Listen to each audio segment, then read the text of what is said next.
national highway from Chandigarh to Manali road. Back to studio. Gurpreet, thanks so much for joining us with the latest update.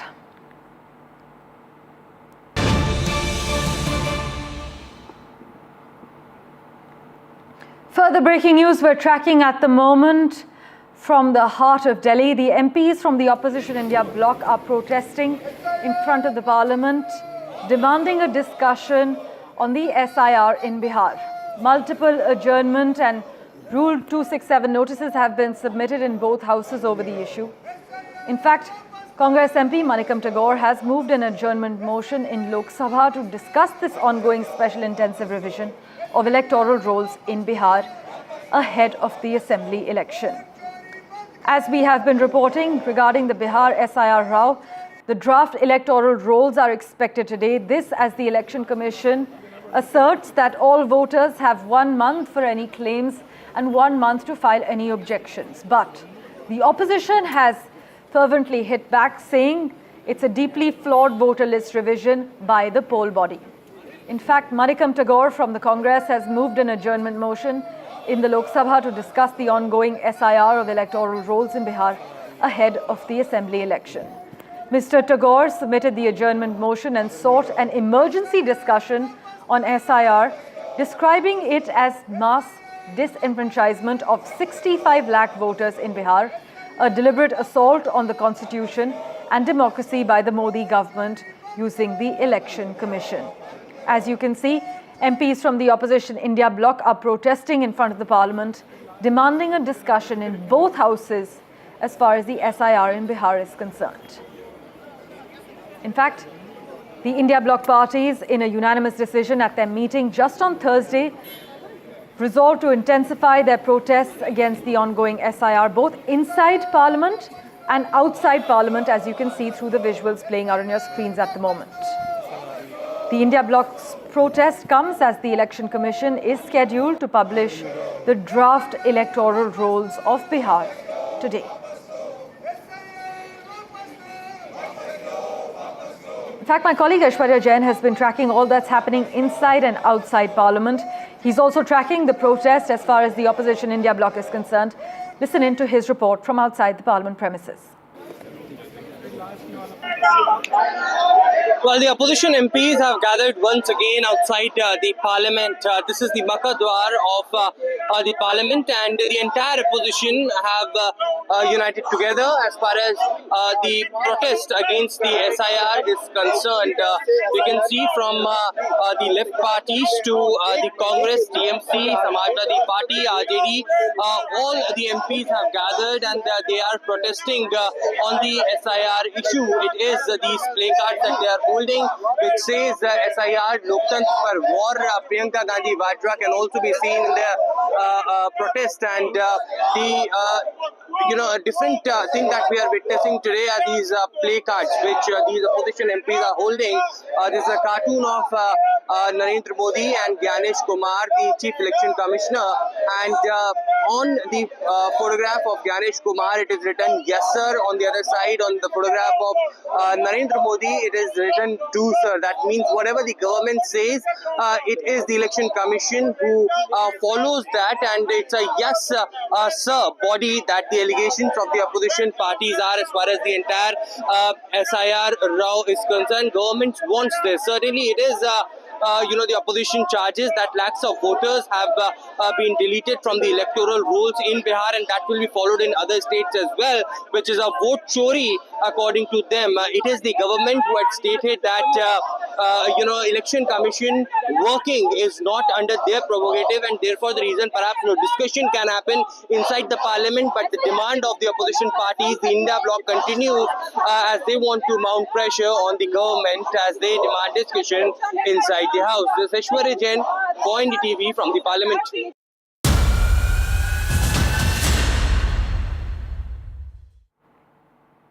As I mentioned briefly, the poll body chief has said that political parties and electors will be given 1 full month to add names of eligible citizens or remove names of those they think are ineligible.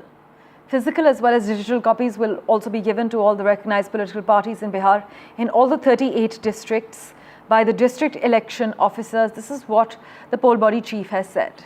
But as per our sources, the Election Commission is also weighing in on a new plan, and that could include deploying its own machinery to help issue necessary papers as the next phase of the Bihar Special Intensive Revision begins. But as you know, currently the India Bloc is protesting outside Parliament. The India Bloc had decided to rebrand the Special Intensive Revision of electoral rolls as vote chori, which is basically vote theft.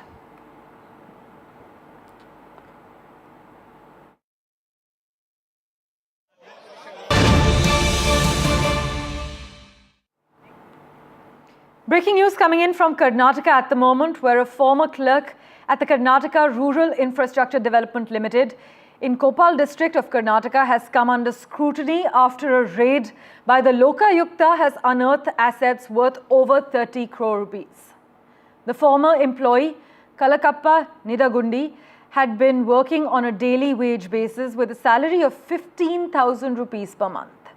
Now, according to Lokayukta officials, Nidagundi was found to be in possession of an enormous amount of property, including 24 residential houses, 4 land plots and 40 acres of agricultural land, all while he's on a 15,000 rupee monthly salary. The properties were registered not only in his name but also under the names of his wife and her brother. Deepak Bopanna has been tracking all the finer details for us. He joins us live with further information regarding the breaking news coming in. Deepak, it's over to you. What details can you disclose currently? Now this was a former clerk. It seems like he knew the ways around the office, and he, along with another individual here, an engineer at KRIDL, they have siphoned off several crores by faking documents of nearly 96 incomplete projects is what I'm picking up. The Lokayukta was investigating this entire scam. That's when they have landed on this individual, where they have found all of this wealth that he has amassed. Really worth about 30 crores is what we are learning. This includes about 24 houses, 4 plots, 40 acres of farming land, about 350 grams of gold, even silver, apart from, vehicles that he was possessing. Quite a shocking case once again. We've seen a series of Lokayukta searches unearthed a lot of wealth over the last few days. And kudos to the officials for once again bringing down these kind of corrupt officials. Deepak, thanks so much for joining us with the latest breaking news information coming in.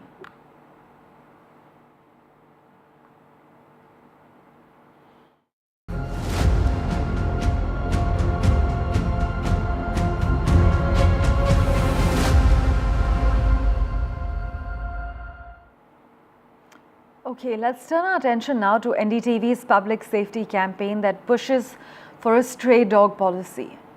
It's time for a solution.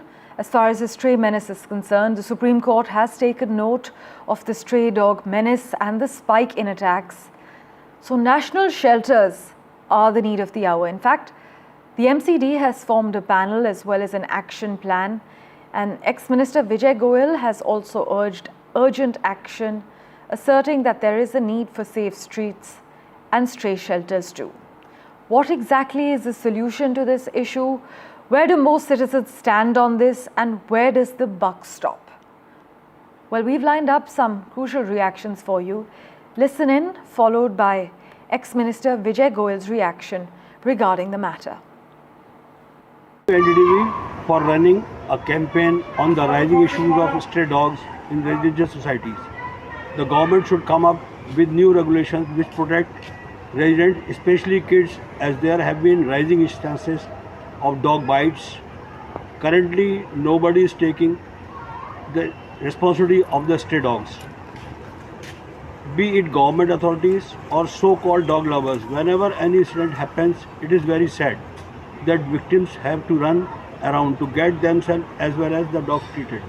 जब dog bytes हो जाते हैं, accident हो जाते हैं इन dogs की वजह से, ना तो पुलिस अथॉरिटी रिस्पॉन्सिबिलिटी लेती है, ना अथॉरिटी लेती है, ना ही ये सो कॉल्ड जो डॉग लवर्स हैं ये उसकी ज़िम्मेवारी लेते हैं। ये सब प्रॉब्लम को जो फेस कर रहा है एक नॉर्मल इंसान फेस कर रहा है। एक नॉर्मल इंसान बर्थ कंट्रोल कर रहा है, लेकिन इन डॉग्स का कोई बर्थ कंट्रोल नहीं हो रहा है, जिसकी वजह से इनके नंबर ऑफ़ काउंट्स बढ़ रहे हैं। ना इनका कोई वैक्सीनेशन है, ना इनका कोई स्टरलाइज करवाने की जिम्मेवारी ना तो डॉग लवर्स ले रहे हैं, ना मेंटेनेंस लेता है, ना ही अथॉरिटी लेता है। मैं अपनी आवाज़ एनडीटीवी के थ्रू आप तक पहुंचा रही हूं। Thank you NDTV to start this campaign और मेरी आवाज़ को सरकार तक पहुंचाने के लिए। I thank you NDTV for visiting Paramount Floraville to cover the stray dog issue that our society is facing from a long time. Your team's coverage has brought needed attention to all the residents. I appreciate your efforts and the impactful journalism on real issues that our society is facing. Thank you. Here in our society, we are facing a serious problem of stray dogs, wherein because of which our kids and our senior citizens are confined to their homes. For this problem, we really need a resolution as soon as possible. And here I would like to thank NDTV for their campaign of stray dogs. And I really hope that we really get a solution very fast for it, because it's becoming a pandemic now. Joining us right now is the former Union Minister Vijay Goyal with us.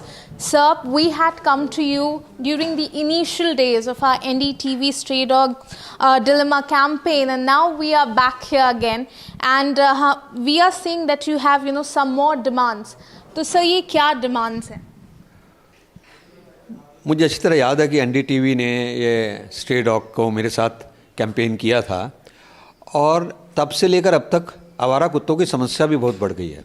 अब इसमें supreme court, high court भी कूद गई है, और अब governments को भी ये देखना पड़ेगा कि इस समस्या का समाधान क्या है, क्योंकि ये सिर से ऊपर चली गई है जी। अभी देश भर में 12 करोड़ से ज़्यादा कुत्ते हैं, दिल्ली के अंदर ही 8 लाख से ज़्यादा कुत्ते हैं। ये 8 लाख 60 लाख ना हो जाएं, इसके लिए हमने कहा था वैक्सीनेशन और स्टरलाइजेशन का कैंपेन ज़ोरों से होना चाहिए। वो तो हो नहीं रहा है। अब हम एक डिमांड और ज़्यादा आगे कर रहे हैं कि जिनको आवारा कुत्ता काटेगा उनको सरकार जो है मुआवजा दे, क्योंकि जब सरकार को मुआवजे देने पड़ेंगे तब उनको पता चलेगा कि प्रॉब्लम कितनी बड़ी है। अभी तो स्ट्रीट्स के ऊपर ही काट रहे हैं कुत्ते, तो इंडिविजुअल्स के तो हैं नहीं ना, तो ये सरकार के कुत्ते सारे माने जाएंगे जो सड़कों के ऊपर हैं।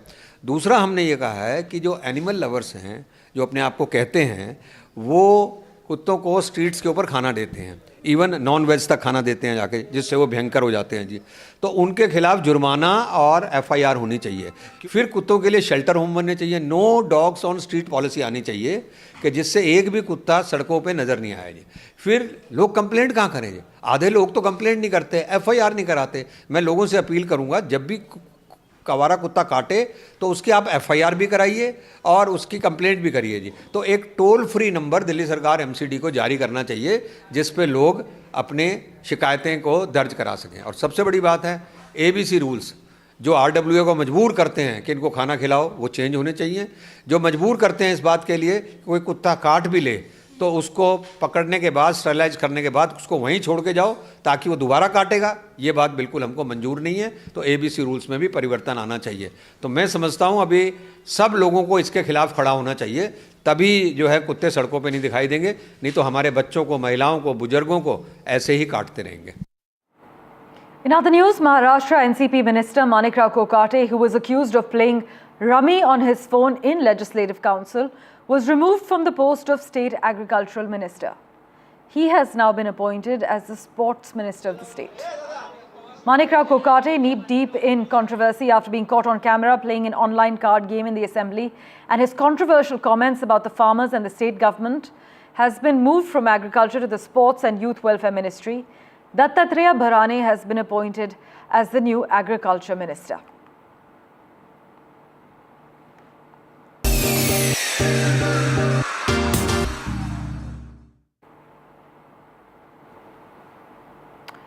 Meanwhile, Karan Nair scored a fighting 50 as India reached 204 for 6 at stumps on day 1 at the 5th and final test against England at the Oval in London.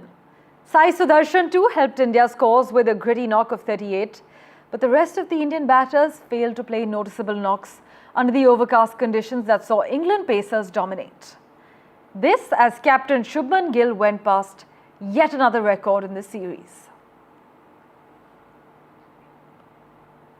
Boria Majumdar joins us to recap all the action and what's expected. Boria, did India lose the momentum on a stop-start day, half the side gone?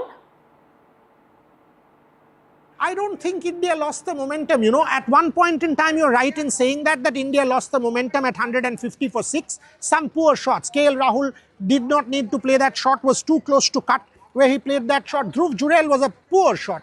Again, the guy got in 19 and to play that shot to Harry Brook, I thought was a very bad shot from Dhruv Jurel when he was in. But I actually think India turned the momentum their way. In that last 1 hour with Washington Sundar and Karun Nair, I thought India turned the momentum their way, and that was good from India. Really good from India. So this match, according to me, is 55-45 England, but without Chris Woakes, India has a major chance. So I'm not ruling India out. Right. Meanwhile, Josh Tongue has produced 2 unplayable deliveries. But is the pitch spicy enough? Will India get the same assist? The wicket is spicy enough. You put it well that Josh Tongue produced 2 unplayable deliveries. If you put the ball in the right spot, and England did not, right through the game, you can produce jaffers like that. Akashdeep, you have seen in Edgbaston, is well capable of that. Mohammad Siraj, you have seen in Edgbaston, is well capable of that. Even Prasidh Krishna in Australia is well capable of that. Sydney Steve Smith. So if India is able to bowl disciplined lines and put the ball in the right position and the right areas, this wicket has plenty to offer. So there is a lot that is left in this game. Right, Boria, as always, thanks so much for joining us with the latest. Turning our attention now to breaking news coming in. Andhra Pradesh Minister Nara Lokesh has said that a police case has been filed against Madan Reddy. The Minister BC Janardhan Reddy has also publicly condemned the actions of his brother after this video that's playing out on your screens has now gone viral.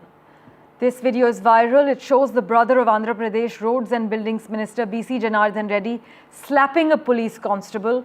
The incident happened at a temple, and the constable, Jaswant, was on duty at the temple when he stopped the minister's brother BC Madan Bhupal Reddy from entering a restricted area. As you can see, a heated argument followed, during which Madan Reddy can be seen pushing the constable and then slapping him. The entire video is playing out on your screens at the moment and is now viral. Drunk on power, the Andhra minister's brother has now been arrested. The Andhra government says that they will not spare anyone. In fact, Andhra Minister Nara Lokesh had said that a police case has been filed against Madan Reddy. The latest update being that the Andhra minister's brother has now been arrested. The Andhra Pradesh government asserts that they will not spare anyone and that they have no tolerance towards high-handedness.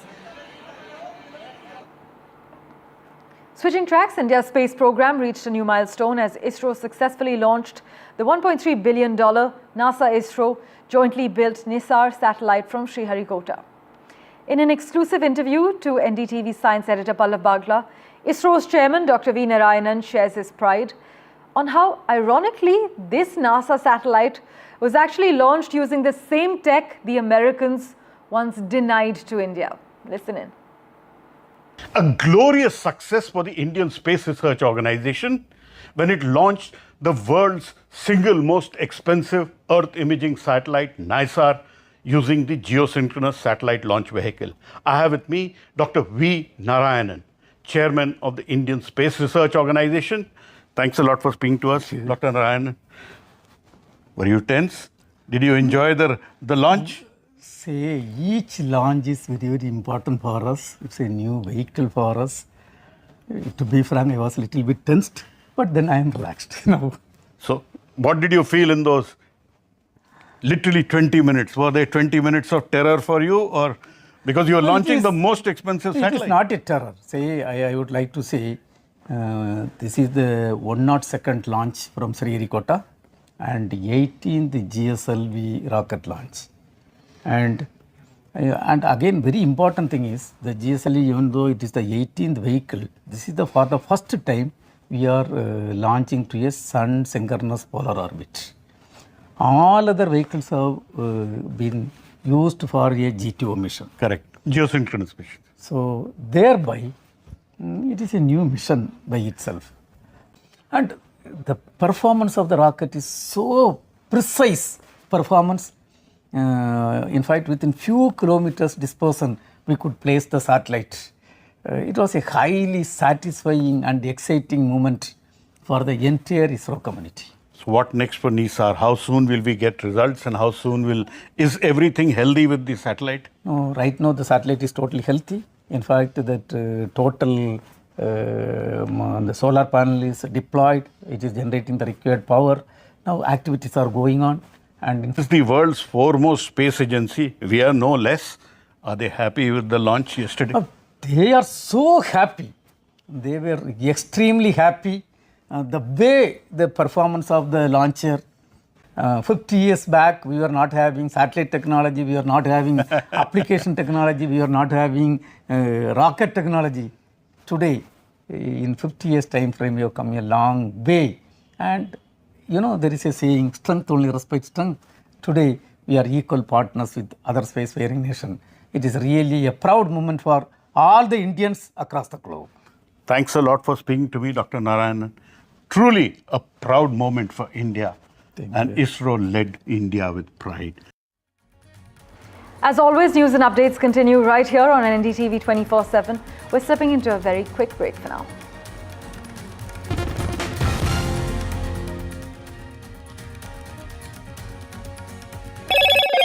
Hello, Moto. Moto G96 5G.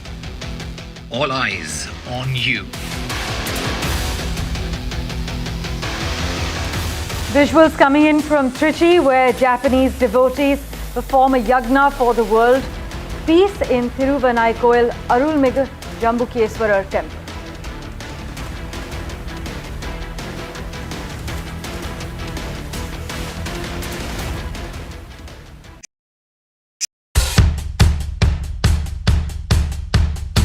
The markets move fast. And so should your portfolio. Expert insights, real-time stock picks. Do I buy Ola? Should I or hold buy time to invest in CDSL that? for the long term? Buy, sell or hold. The answers you need, straight from the experts. Callers from India and across the world. Connect live, ask, decide and invest wisely. Your portfolio, your future. Ask Profit.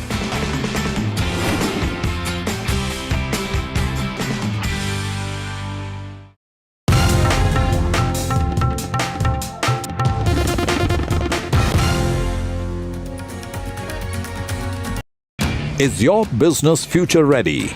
Join the 13-week strategic ESG certification program for business sustainability and growth for CXO and business leaders by NDTV, Tariff and Sindoor. Master global ESG frameworks, gain real-world tools and lead with impact. Starts August the 23rd. Enroll now and power your business with sustainability. Vanakkam Tamil Nadu. Now the battle for Tamil Nadu 2026 is open now.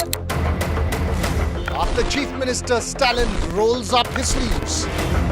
And Vijay steps in as a star challenger. This is a mass gathering, not for cash. Meanwhile, a former Chief Minister, Edapadi Palanisamy, begins his fight back. The big comeback campaign by EPS has well and truly begun. These are all the ultimate players and this is going to be the ultimate test.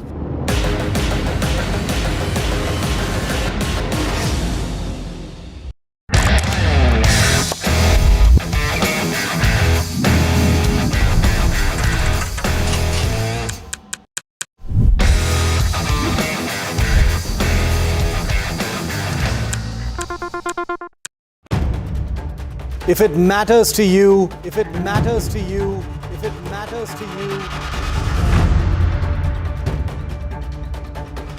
it matters to India, it matters to India, and it matters to me, and it matters to me. India Matters with Shivaru. Only on NDTV 24/7. I've been reporting on all issues big and small from Andhra Pradesh, Telangana, rest of South India, bringing you all the action.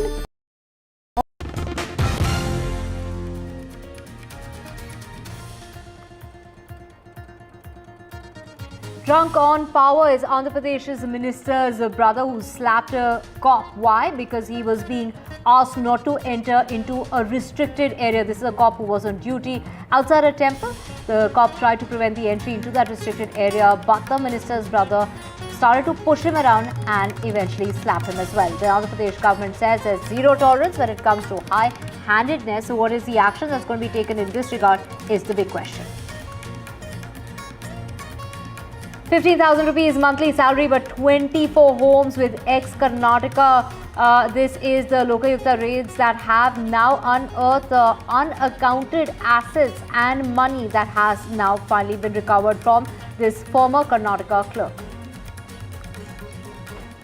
Uttarakhand horror in which a one-year-old poor innocent child has died on the hands of medical negligence. He was taken to 5 different hospitals. He was being shunted from one hospital to the other. They could not in fact get him the right treatment. He had gone in for dehydration. That is the claim that the family has made. He lost his life because time was lost taking him from one hospital to the other in 4 different districts. ED has summoned Anil Ambani on the 5th of August. This is a fresh ED probe on Anil Ambani over these are fake bank guarantee case. Searches are being conducted in various parts. Do remember since last week on 3 particular days when Kolkata, Delhi and Bhubaneswar is where those raids were carried out. And it is the Bihar SIR row now with the protest at the parliament by the opposition. The first draft of the Bihar electoral rolls today. All voters will have a month's time for claims and objections. That is what the Election Commission is saying in its defence.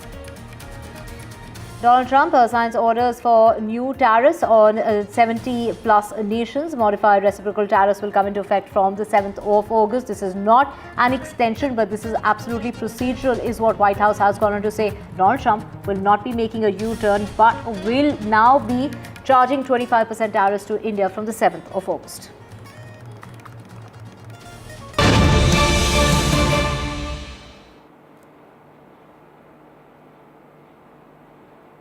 Let's get you breaking news coming in. This is in regard to Andhra Pradesh's minister's brother who has been arrested. Drunk on power. We have a situation here. This brother of the Andhra Pradesh minister slapping a cop on duty. He was on duty outside a temple. He was first pushed around and then slapped. Why? Because he was refraining the man from entering a restricted area. The government, of course, has gone on to say won't spare anyone. There's zero tolerance when it comes to high-handedness. Let's listen into what Nara Lokesh had to say.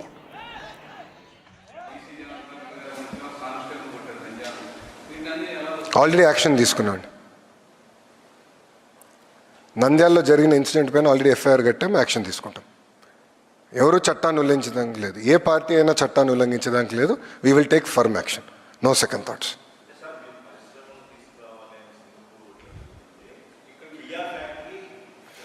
C boss, కొంతమంది ఇద్దరు ముగ్గురు గొడవ చేసానికి వెళ్ళినప్పుడు కఠినమైన action తీసుకున్నాం. We have taken action. FIR is already file. We're going to take action. నంద్యాలలో already FIR file అయిపోయిందండి. మీకు ఇంకా న్యూస్ రాలా. Uma joining us to get us the very latest in this regard. Of course, the Andhra Pradesh government there completely reacting, saying that there is zero tolerance, zero room for high-handedness. But take us through what really happened here. We're talking about the brother of Andhra Pradesh's Roads and Building Minister, Janardhan Reddy, as a brother there slapping the police constable. What led to this, and how is the opposition reacting to this?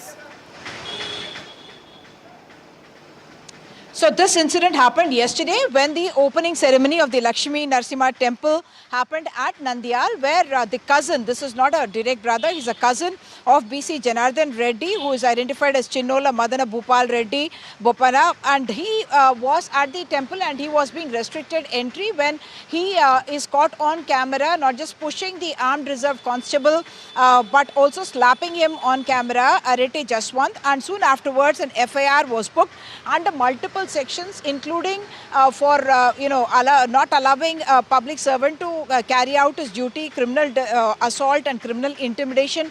All those sections have been booked, and Madana Bhupal Reddy has also been arrested after this particular video went viral. Nara Lokesh, who's the Education and IT Minister, said yesterday itself that action has been taken, that an FIR has been booked, and he said that whether someone belongs to the ruling party or to the opposition party, the law will take its own course, and we will not tolerate any kind of a violation of the expected code of conduct for any public official or for anyone who believes that they are more privileged than the rest. So Nara Lokesh in that sense setting the record straight and also saying that an FIR has been booked. And we do understand that this man, who is a cousin of the Minister B.C. Janardhan Reddy, has also been arrested. Right. Thank you so much, Uma, for getting us the very latest. Let's get to the latest from Karnataka now, and Lokayukta raids that have taken place in Karnataka. A former clerk at the Karnataka Rural Infrastructure Development Limited has now come under the scrutiny after a raid by the Lokayukta unearthed assets worth 30 crore rupees. This is a former employee who was working on a daily wage basis with a salary of 15,000 rupees that he was getting for the entire month, and this is the kind of assets that have been recovered in the raid that was conducted. To know more on this, Deepak, my colleague, joining us from Bengaluru. Deepak, we believe the family, it wasn't just in the names of this particular man, but also his family members seem to have been involved in this, because there were assets to the tune of multiple houses. We're talking about 24 houses in his name. We're talking about land plots, 40 acres of agricultural land. Properties that were registered not only in his name but also under the names of his wife and also her brother. So the family involved in this as well, and we're talking about assets worth 30 crore rupees. A man who was earning only 15,000 rupees a month. So the officials have also gone on to find jewelry. We're talking about gold jewelry as well as silver ornaments. There were 4 vehicles. This included 2 cars as well as 2 two-wheelers that were recovered from during this raid that took place in Karnataka. We're talking about 350 grams of gold, 1.5 kgs of silver that was recovered in this raid, 24 residential houses, 4 land plots and 40 acres of agricultural land has been found in the name of this particular man, his wife, and also the brother of his wife. So this is the discovery that came following a complaint that was submitted to the Lokayukta, which prompted an inspection authorized by the court. The investigation led to the uncovering of this extensive and disproportionate assets possession. This is the government there, of course, taking action, but also, a very shocking case that has in fact come to light here.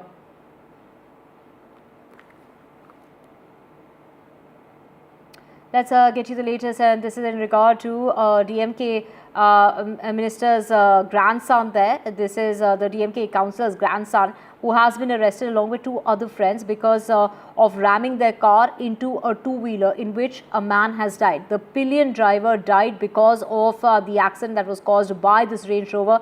It is believed initially it was thought to be an accident, but the police investigation has gone on to reveal that the young men had deliberately rammed their car, that Range Rover, into the two-wheeler, which led to the death of the man. And of course, the rider, the person who was behind the wheels of that, has in fact been seriously injured in this accident that has taken place, which was believed to be an accident but was actually, this was deliberately done by the people involved in this particular case. And of course, this included the grandson of the DMK councillor as well as 2 of his friends.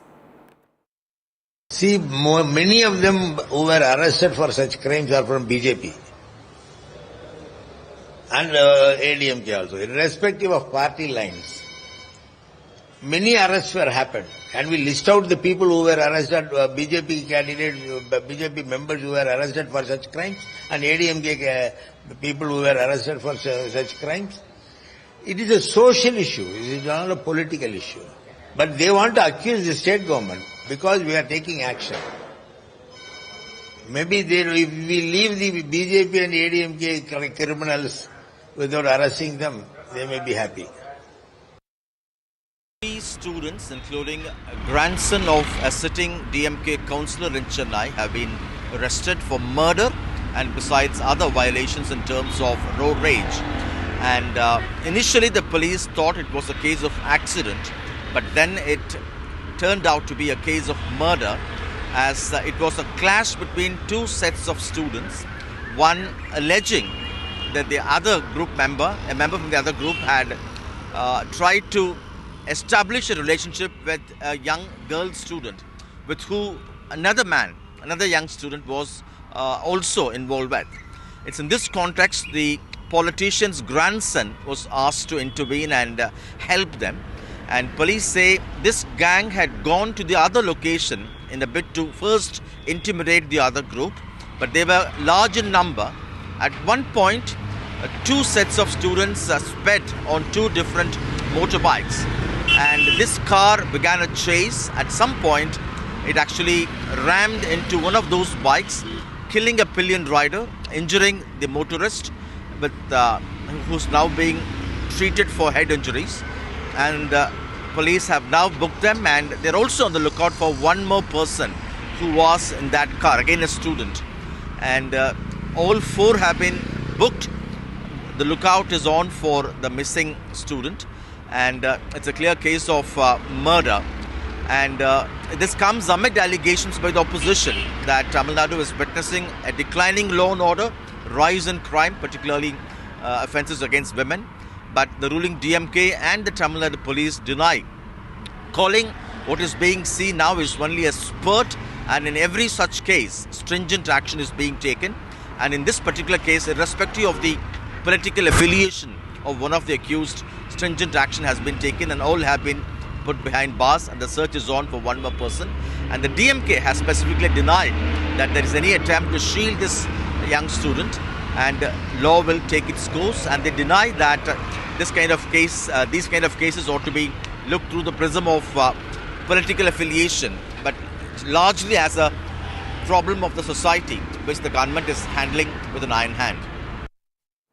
Right, thank you so much, Sam Daniel, for getting us the very latest. Let's just switch tracks now to the ED. The Enforcement Directorate has widened its ongoing investigation into the alleged financial irregularities involving the Anil Ambani Group, launching a parallel probe into a fake bank guarantee case worth 68.2 crore rupees. And of course, this really comes after raids were conducted, multiple raids were conducted over 3 days, over 35 different locations in different cities altogether. But now, Anil Ambani has been called for questioning by the ED on the 5th of this month. Shrimi, my colleague, has the details.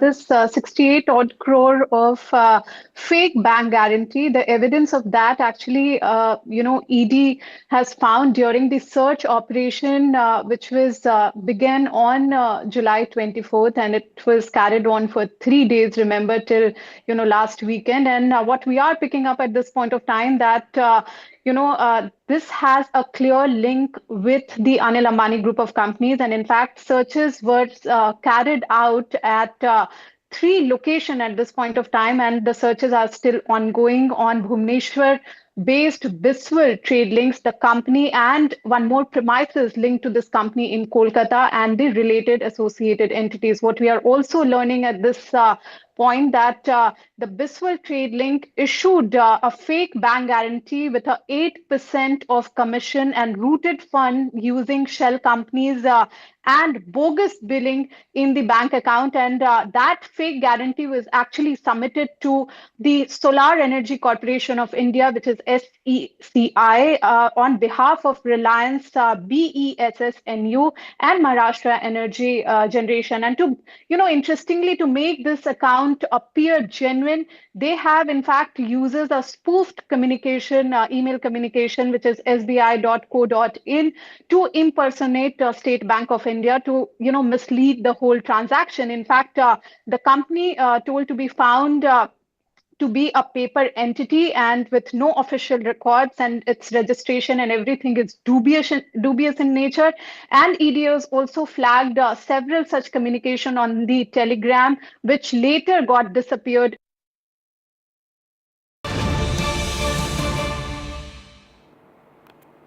Let's get you breaking news coming in, and this is in regard to Donald Trump's tariff. In the face of this is politics that has escalated over Donald Trump. They're talking about how the economy in India is dead, and Rahul Gandhi, they're supporting those remarks. Now, the BJP has attacked Rahul Gandhi, in fact gone on to say that Rahul Gandhi is confusing India with Pakistan. Economy is alive and kicking. That is what the BJP has gone on to say. It's also Priyank Kharge of the Congress party taunting the Prime Minister, and the Congress, they're saying that Pakistan is Trump's new best friend. because do remember that the tariffs in Pakistan have been reduced from 29% to 19%. It is the only country which is now seeing the least amount of tariffs when it comes to South Asian countries. And in order to know more on this, Aishwarya joining us on the phone line. Aishwarya, let's talk us through the latest attack when it comes to the BJP attacking Rahul Gandhi there, who is completely siding with Donald Trump's comments that have been made in regard to the tariffs and the economy as far as India is concerned. Well, there is a rebuttal from the Bharatiya Janata Party that has come as far as 5 attacks of Rahul Gandhi towards the government. It is Rahul Gandhi who earlier stated that number one, the Indian economy is dead, and this is because of the demonetization and the flawed GST, failed Assemble in India program. MSMEs have been completely wiped out and farmers have been crushed, and therefore the reason Prime Minister Narendra Modi has destroyed the future of India's youth because there are no jobs. Point by point rebuttal had come in from the government, from the Bharatiya Janata Party, and they have attacked the Congress Party and stated that this is completely blatant lie, and Rahul Gandhi is misleading the entire country. It is government who has stated that once for all, we all must know that India became the world's fastest growing major economy with nominal GDP tripling from 2014-15 to 2024-25. It is nearly 90% of the MSMEs reports that the GST regime reduced the cost of goods and services. That's one of the Deloitte surveys have also stated. Formal sector employment reached a record high in May 2025 with net addition of over 20 lakh members. And if Make in India is a failed program, then how come it is India's exports which has been seen a historic rise reaching USD 778.21 billion in 2023-24, which is a 7% increase compared to 2013-14. It is also Bharatiya Janata Party who had come out and stated that India's manufacturing PMI is constantly higher than global average and surged to a record 59.2 in July, its highest nearly 17.5 years. And it is the reason perhaps Rahul Gandhi, who is saying that the Indian economy is dead, as being stated by US President Donald Trump earlier. And the claims had been completely misleading one as far as what had been stated by many of the Bharatiya Janata Party MPs. Right, of course, the Congress Party, they're saying that Pakistan is Trump's new best friend, and why is Trump mocking us repeatedly is the question that's being asked by the Congress Party. Thank you so much, Aishwarya, for getting us all the details.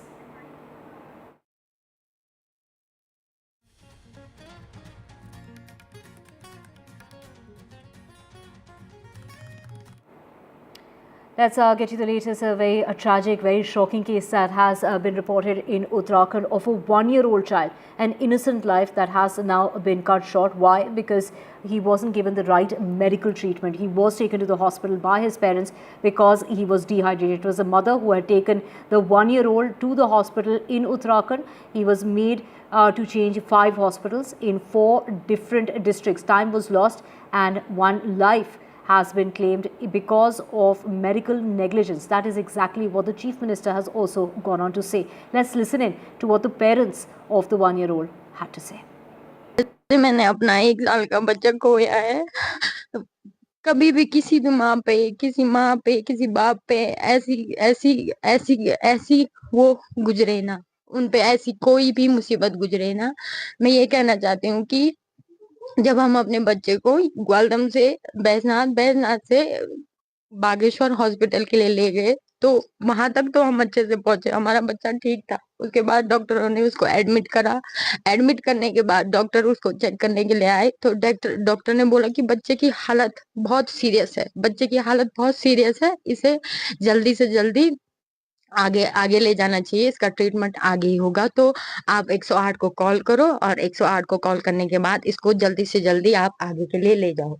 तो 7 हो गया, 7:30 हुआ। उसके बाद मैं वहां पे जो डॉक्टर थे भूपेंद्र खटियाल, तो मैं उनके पास गई। मैंने कहा सर इतना टाइम हो गया अभी तक एम्बुलेंस नहीं आई है। मैंने कहा मेरे बच्चे की हालत इतनी खराब है, मैं अकेली हूँ, मेरे साथ सपोर्ट वाला कोई नहीं था क्योंकि मेरे हस्बैंड जॉब पे जम्मू कश्मीर थे, तो मैं अकेली थी, मेरे साथ कोई नहीं था उस टाइम। और जो हॉस्पिटल का स्टाफ था उनको अपने से मतलब था, उनको ऐसा नहीं था कि यार इनका बच्चा ऐसी कंडीशन में है, हमको एक्शन लेना चाहिए, फटाफट से एम्बुलेंस बुलानी चाहिए, लेकिन उनको कोई मतलब नहीं था। उन्होंने पेशेंट को चेक करा, बच्चे को थोड़ा चेक करा, बोला कि हाँ इसकी कंडीशन बहुत खराब है, इसको आगे ले जाओ। मैं बाकी प्रशासनिक जो भी अधिकारी, जो भी बैठे हुए हैं कर्मचारी वहाँ पे, जो भी प्रशासन के अंदर जो भी आते हैं उच्च कोटि के लोग, तो उनसे मैं पूछना चाहता हूँ कि इमरजेंसी का मतलब क्या होता है। ये बेटर अगर कोई समझ सकता है इस चीज को कि एक बच्चा, एक बाप का बच्चा जो 1.5 साल का बच्चा खत्म हो जाए और सीरियस कंडीशन में हो, और उसके बाद जो ऐसी लापरवाही की वजह से अगर वो डेथ कर जाता है,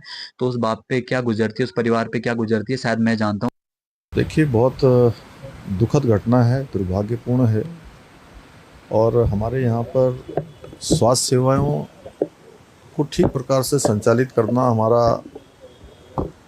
सर्वोच्च प्राथमिकता है।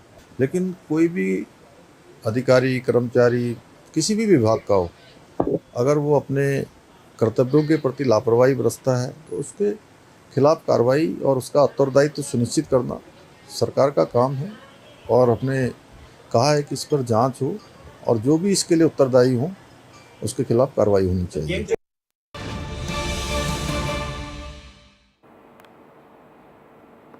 Sam Daniel will be joining us to get us the latest on the next story, and this is in regard to the dishonor killing that took place in Tamil Nadu. The Dalit Taki's family now has received the body. This is the body of the man who died. This was an honor killing that had taken place in Tamil Nadu. Do remember that the parents are sub-inspectors. The fathers are believed to be behind the murder that took place. It is, of course, the techie who was hacked to death in a caste murder. This was because of a relationship between the couple. It is the brother who was made out to be the main accused in the case, but it turned out to be the father who was arrested later for that very crime. Sam Daniel joining us to get us very later. Sam, of course, it is the involvement of the family, but now finally it is the Dalit techie's family that's received the mortal remains.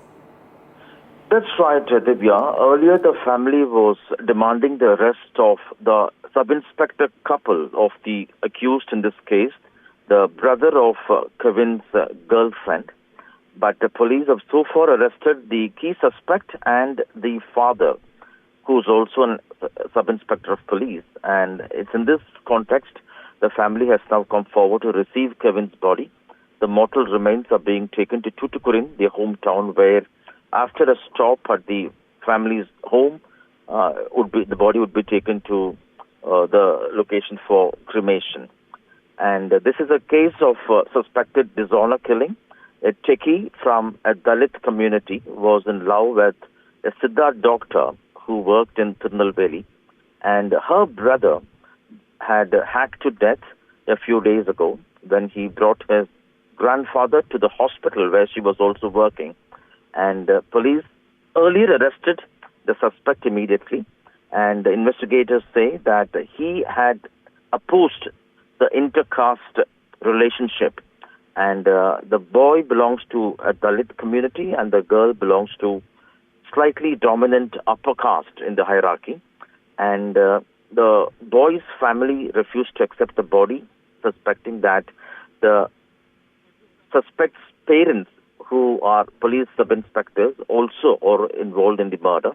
And although police have later arrested the sub-inspector, the father, they say they don't have any evidence to prove the role of the mother. So it's in this situation, the government and the Tamil Nadu police have transferred this case to the CBCID wing of the Tamil Nadu police to ensure what they call transparent, just and fair investigation. And we understand from the government side, a minister would also be present to pay his final respects to the young man who was killed. And many are also demanding enactment of a law against dishonor killing. And this again exposes how, in spite of education, in many rural pockets, caste or casteism continues to be a major issue, which often leads to loss of lives this way. Right, of course, the case that has been transferred, in fact, to the CBCID and also invoked the Gundas Act against the accused. Now, the body of the man who was hacked to death, the Dalit techie, has now been handed over to his family.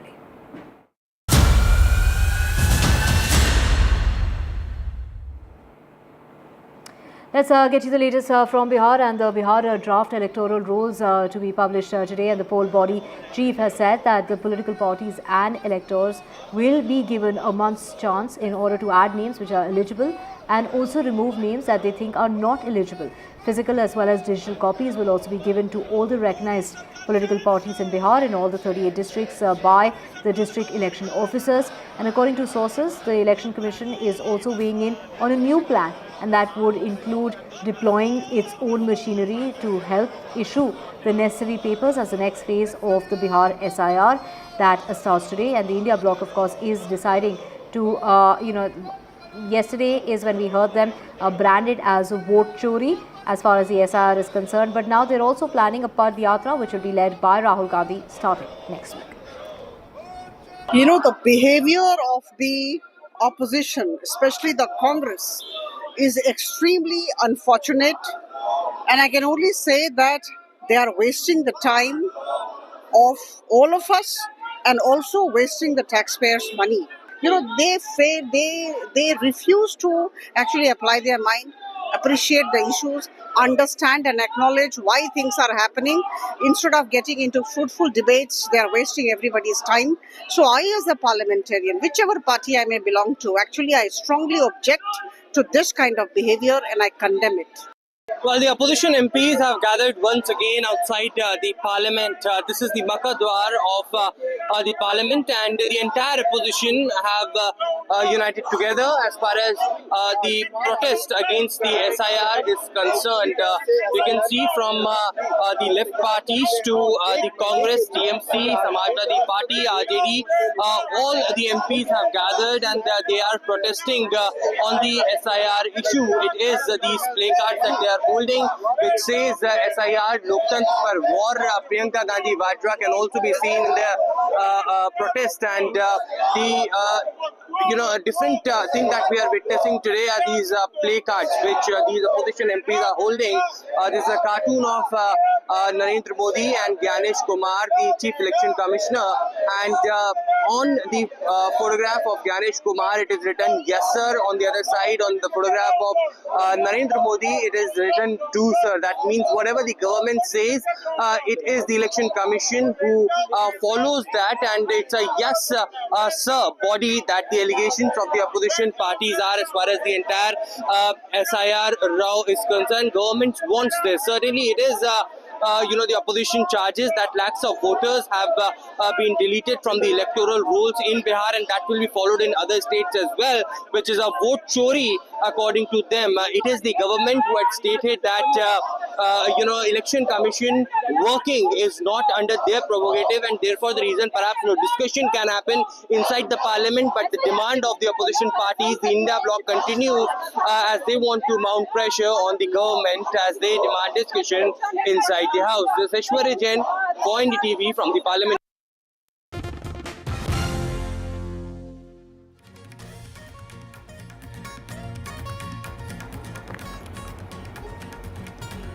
Well, it is drunken power. Andhra Pradesh's minister's brother slapping a cop. Why? Because he was not allowed to enter a restricted area.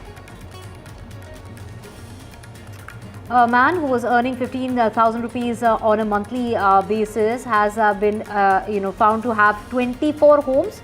This is an ex-Karnataka clerk with gold jewelry, silver jewelry, cars, and also plots in his name. A one-year-old child has died because of medical negligence, and the Chief Minister of Uttarakhand asking for measures to be taken in order to ensure this doesn't happen again. Al-Ambani has been called by the ED on the 5th of August for questioning. Presented by Canara Bank. Together we can.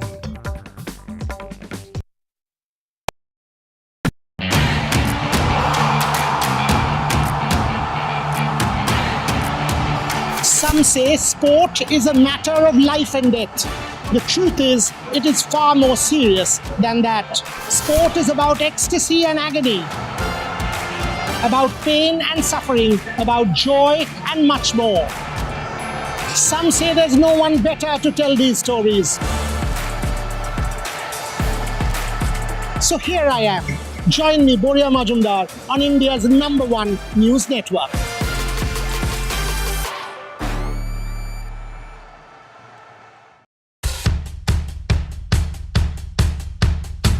markets move fast. And so should your portfolio. Expert insights, real-time stock picks. Do I buy Ola? Should I hold CDSL for the long term? Buy, sell or hold. The answers you need, straight from the experts. Callers from India and across the world. Connect live, ask, decide and invest wisely.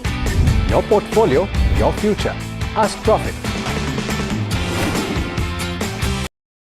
Hello, Moto.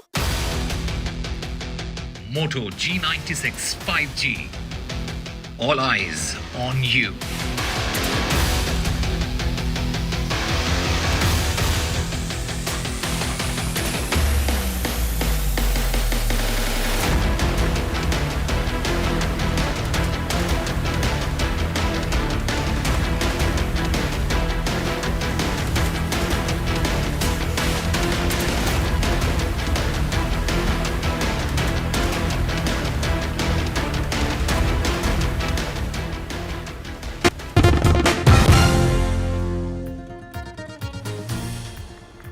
Welcome back. Let's get you the latest when it comes to Tesla. Is it Tesla's time to be here in India? And of course, to take a Tesla out for a spin is our very own colleague, Tamanna Imandar. Let's get you a touch and feel of the new Tesla that's out in India on the roads. Let's take a look, get an inside look into the Tesla driving experience.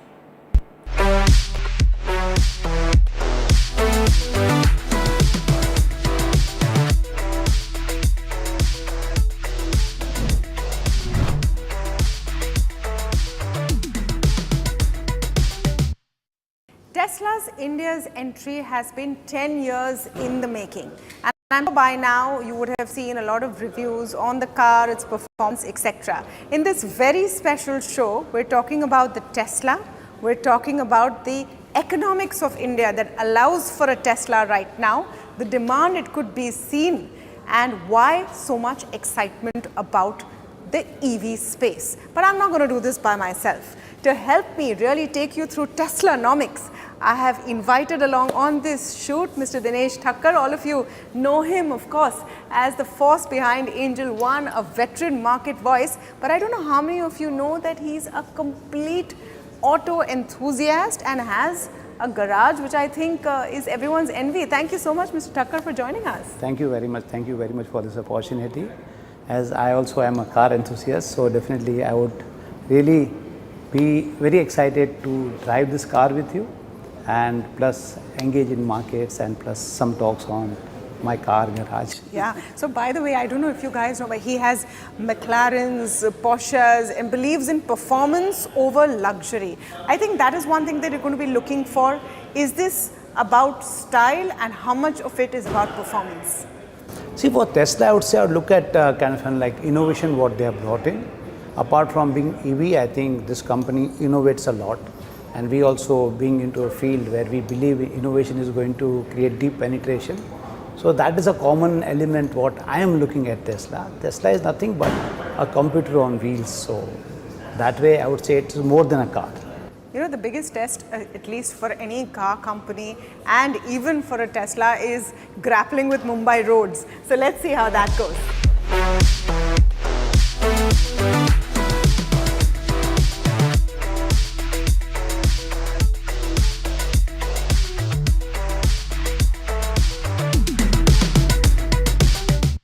We're starting off our drive, and as has been explained to us, first of all, are you excited? Yeah, definitely. Very excited. I promise to drive as well as I can. Thank you. Thank you. I fully trust you. So the way this works is pretty interesting. So I have to, everything is on this screen. There's pretty much nothing here in the center of the car. It's very different from what you see. Nothing around the steering wheel. Everything is from the screen. Now, that can be, I think, excellent if once you get used to it. Perhaps right in the beginning, it'll take some getting used to, because that's not how other cars usually work. So here we go. All right.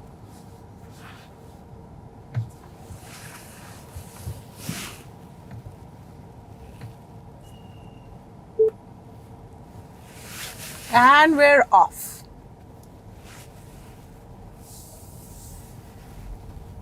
So, you know what's exciting about this, Dinesh? I feel that the way they've made this so intuitive. I'm going to start the conversation talking a bit about Tesla, and the whole concept of this conversation, of course, with Dinesh Thakkar, has been to talk about Teslanomics.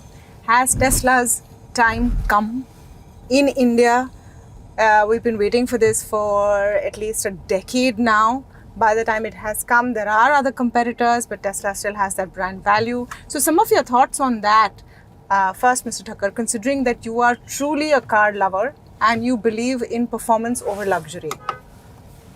See, Tamana, what I see is that Tesla is a company who really innovated and built all their cars from grassroots level as an EV. So technology what they are using is purely thought based on how EV should function, how EV should look like. So you look at all the functions like over here, everything is on the dashboard, which unlike EVs that we see, which are converts from internal combustion engine to this, they are more luxurious car where all the software is fitted. This I am feeling as if it is a computer on wheels. So everything is like so well kind of like designed and so user friendly, and that is really, this is first time I'm sitting as close to steering wheel as I can sit. So I can see all these functions, and that excites me. Are you pointing out to the fact that I've pulled my seat really up front so that my legs can reach? So you know, when we're talking about Teslanomics, and we spoke a fair bit about the car, I want to link it to and get your view on this consumption boom in India. This is something which I think even market has been betting on since budget this year, because these tax cuts came in.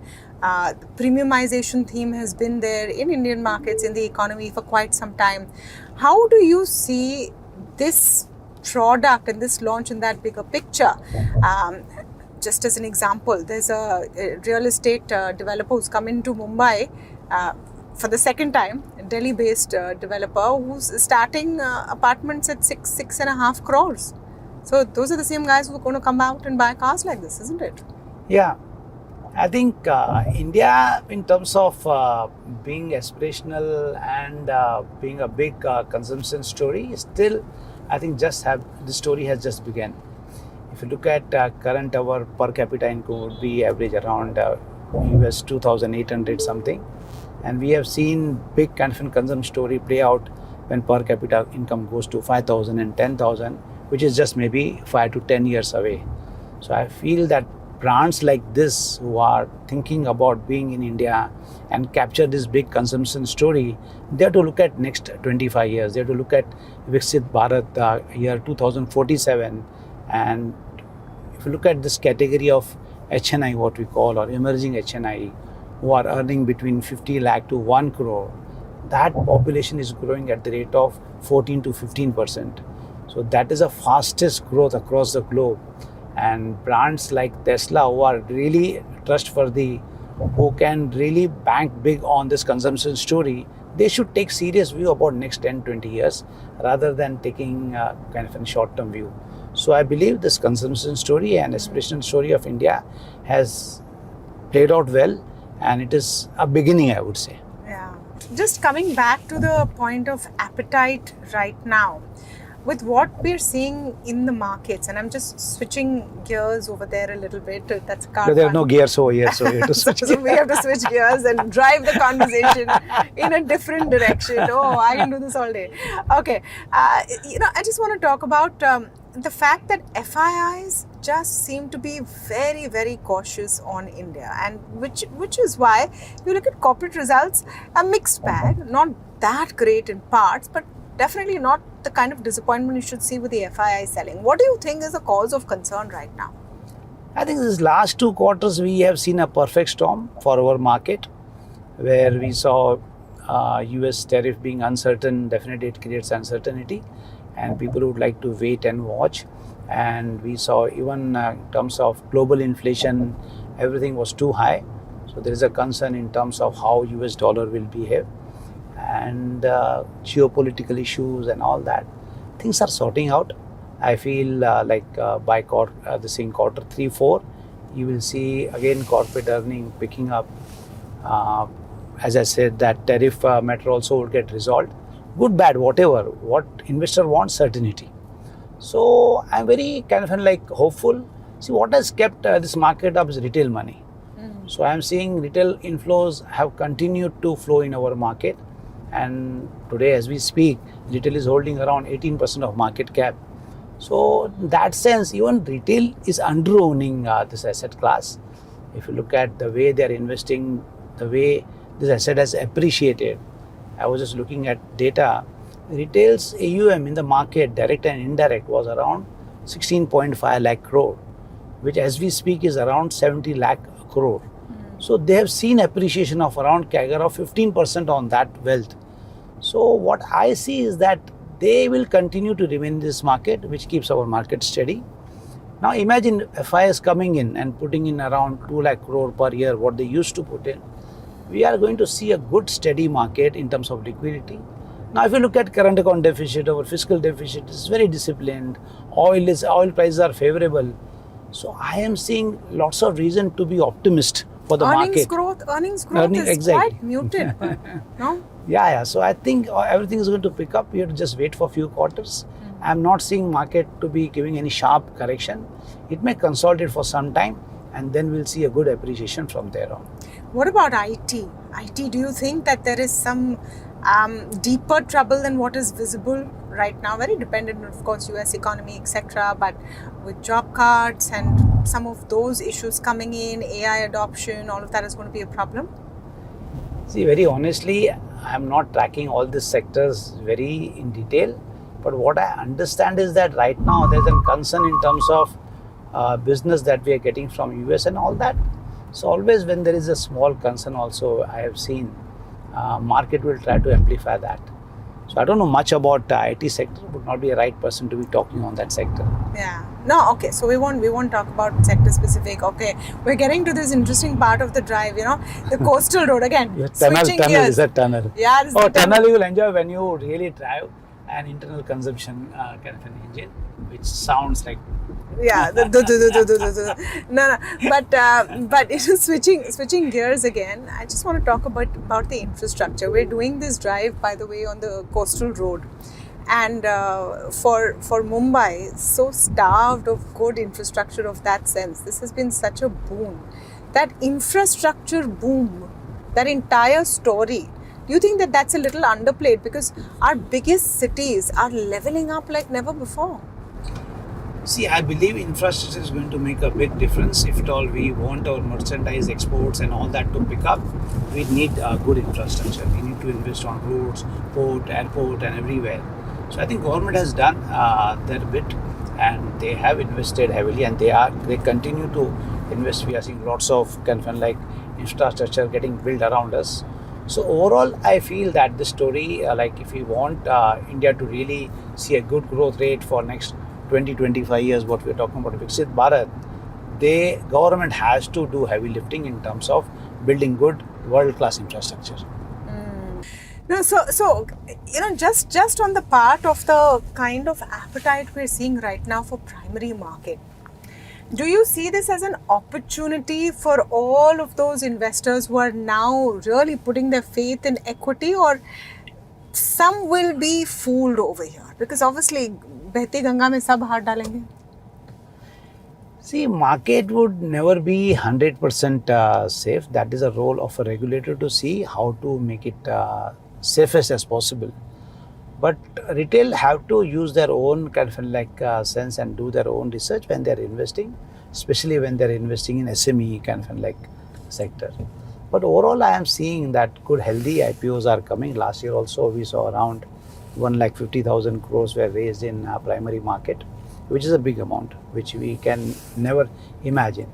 And look at this money creates lots of jobs, lots of opportunities, and it is good for retail who are able to participate in wealth creation activity, participate in economic growth that we are talking about, and entrepreneurs are able to get some risk capital, so they are able to expand, create jobs. So overall, I see it's a good kind of like thing which is happening in India. And IPO quality, if you ask me, because I've seen this market for last 30 years. So IPO quality recently what we are seeing in last 3-5 years are really a good quality. I don't think, and one more good thing is that now promoters are ready to dilute. Previously promoters were not ready to dilute. For them, they were very obsessed about their majority holding and all that.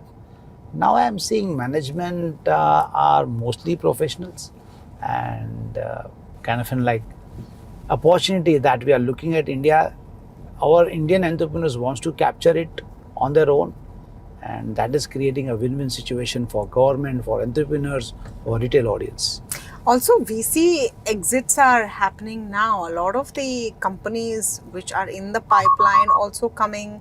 Some of them have first generation entrepreneurs, tech, driven companies, and VCs want that exit, so they have to come and dilute. See, VC by function, they have raised money for a certain period of time. So they would like to avoid markets where exit is difficult. And as I said, because in India, retail have started participating, so they are not just dependent on FIs for their exit. Now they have more comfort in terms of retail buying that stake, and retail also are able to gain from that investments. So overall, I feel that, okay, see, we need FIS money, we need VC funds. We need that fund to really help startups to think and take some calculated risk. But when it reaches to a kind of like growth stage or certain stage, we need to see that VC gets in proper exit. And that's a good thing which is happening now in India.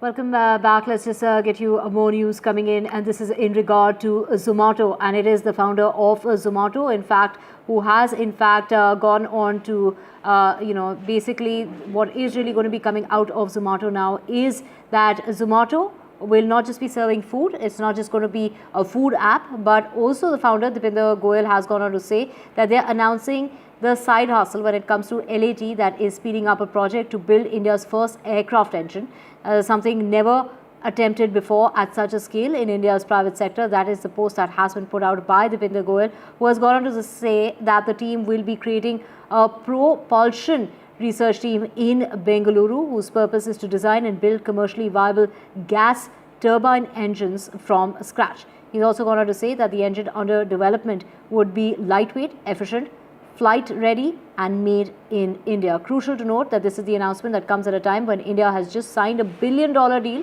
to license, build American GE F414 jet engines, highlighting India's dependence on imports. Can Zomato's founder and his team deliver an engine that can power Indian fighters, business jets, drones and more?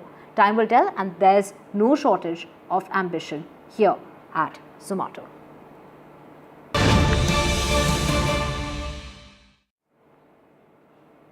Let's get you breaking news coming in, and this is in regard to Bihar voter list row, with the leader of opposition Rahul Gandhi there wanting to, have a discussion on this. In fact, he is meeting with the Lok Sabha speaker. The joint opposition letter has now been given to the speaker, with the opposition there wanting a discussion over electoral rolls. We have Aishwarya, my colleague, joining us in order to get us more on this. Aishwarya, of course, after Rahul Gandhi has said that he will be leading that Pad Yatra in Bihar, and that will also be taking place here in Delhi. Now he is meeting with the speaker in order to, put forward the point as far as the opposition is concerned of having a dialogue, having a discussion on the matter.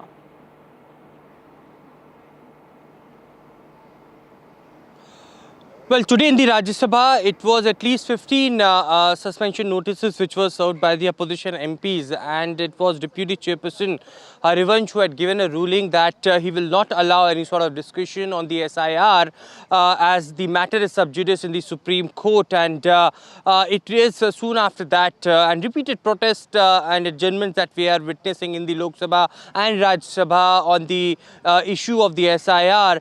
Lok Sabha leader of opposition opposition Rahul Gandhi and other MPs from the opposition bloc met the Lok Sabha Speaker today and submitted a joint letter. We have been told from the Congress, DMK, Samajwadi Party, RJD, TMC, NCP, Shiv Sena, the representatives had signed this particular letter and submitted it to the Lok Sabha Speaker and urged them to have an urgent discussion on this very serious issue as far as voter list in Bihar is concerned. In this particular letter that has been signed by various MPs from different opposition bloc, it has been stated by the leader of opposition Rahul Gandhi in a joint letter that in an all-party meeting that was held on July 20. Since then, there are different government representatives who have been stating that they are ready for any sort of discussion. And this is a very important matter pertaining to the voter list, the voter revision and the opposition charges of vote chori in the state of Bihar. It is an urgent discussion that they seek from the Lok Sabha Speaker and therefore, the leader of opposition have urged the Lok Sabha Speaker to schedule a special discussion on the ongoing voter roll revision without any further delay. It is the government member in the Business Advisory Committee meeting in the Lok Sabha and Rajya Sabha who agreed on having a discussion on the Operation Sindoor, and the time was allotted. The time was allotted for the Manipur debate as well. But the sources in the government has categorically told us that because this is all about working and functioning of the Election Commission of India and ECI does not, represent in the parliament who will open or close the debate for that matter. So it is some constitutional learnings that and parliamentary learnings that the opposition parties should understand as to it is not the prerogative of the parliament. The Election Commission of India is a constitutional body in itself, and therefore the reason perhaps there is no point of discussion. But now a joint letter by the opposition MPs, the opposition parties have written it to the Lok Sabha Speaker seeking and special discussion on the Bihar voter list revision. Right. Of course, the day, when the electoral rolls are being published as far as the Bihar SIR is concerned, take us through the issues at hand. Of course, the India bloc yesterday saying that SIR stands for vote chori. They're also, planning that Padyatra, which is going to be taking place in various parts, and Tejasvi Yadav also going to be joining in with, Rahul Gandhi to protest against the same.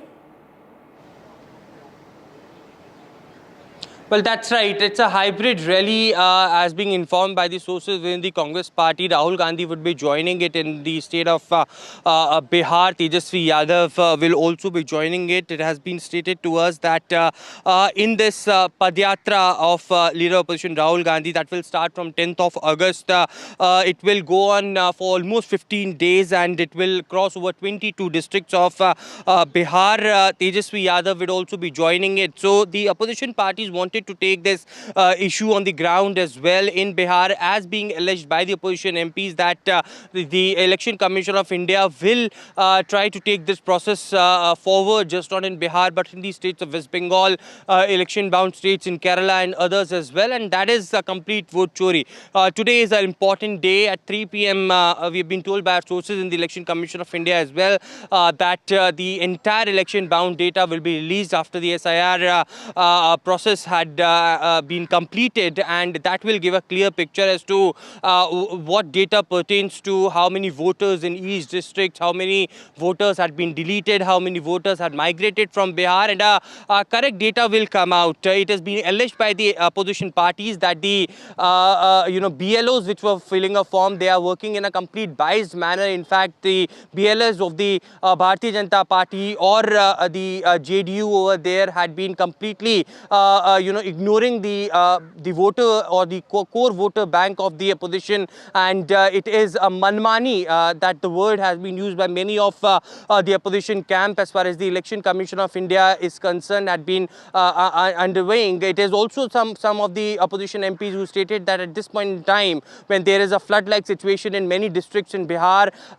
people are out from Bihar as well. How can they be available to fill their forms? And this is a democratic right right of every citizen of Bihar to have their voter name in that list, and many had been deleted, and it's all as far as the directions of the Bharatiya Janata Party on Election Commission of India is concerned. It is going to boil down on the streets of Bihar in the different districts as the Path Yatra will start of Leader of Opposition Rahul Gandhi and Tejasvi are there as well. How it will go in the future as far as the elections are concerned, it remains to be seen, and it will be very interesting. Right, at a time when, of course, the draft electoral roll has been published, and of course, the Election Commission, they're saying that, there is a month's time for people to make their claims, to make their objections as well. Thank you so much, Aishwarya, for joining us with the very latest. And with that, we're slipping into a short break. On the other side, Gargi, my colleague, will be here with the very latest. Do stay tuned.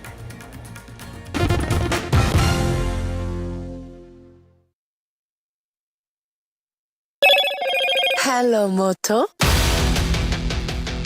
Moto G96 5G. All eyes on you.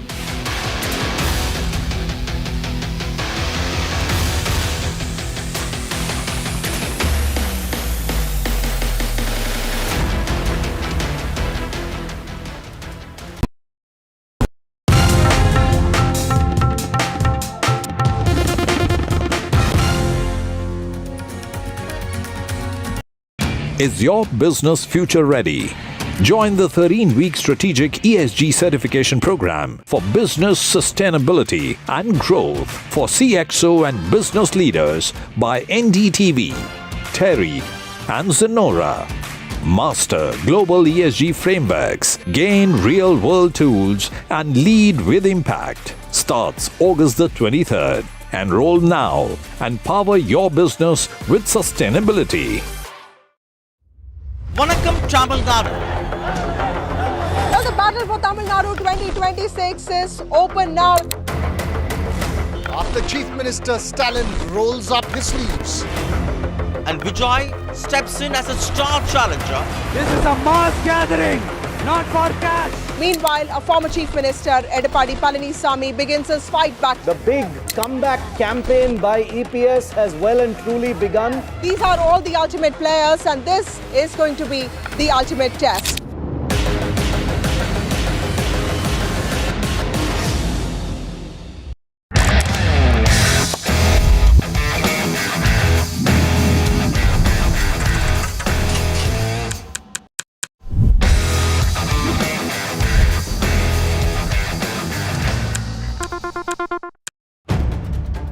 If it matters to you, if it matters to you, if it matters to you,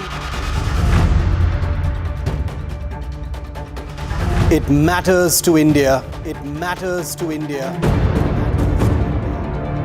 and it matters to me, and it matters to me. India Matters with Shivaru. Only on NDTV 24/7.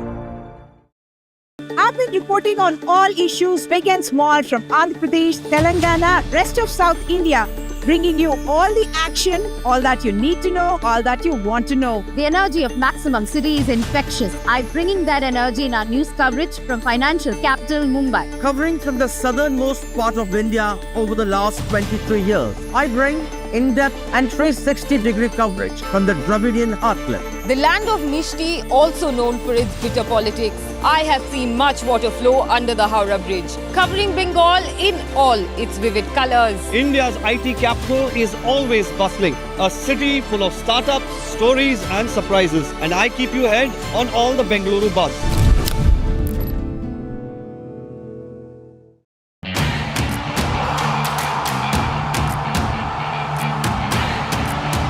Some say sport is a matter of life and death. The truth is, it is far more serious than that. Sport is about ecstasy and agony, about pain and suffering, about joy and much more. Some say there's no one better to tell these stories. So here I am. Join me, Boria Majumdar, on India's #1 news network.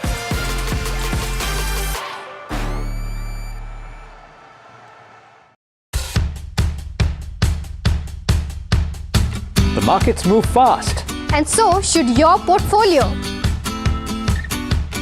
expert insights, real-time stock picks. Do I buy Ola? Should I or hold not? CDSL for the long term? Buy, sell or hold.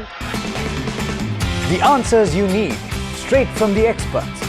Callers from India and across the world. Connect live, ask, decide and invest wisely. Your portfolio, your future. Ask Profit.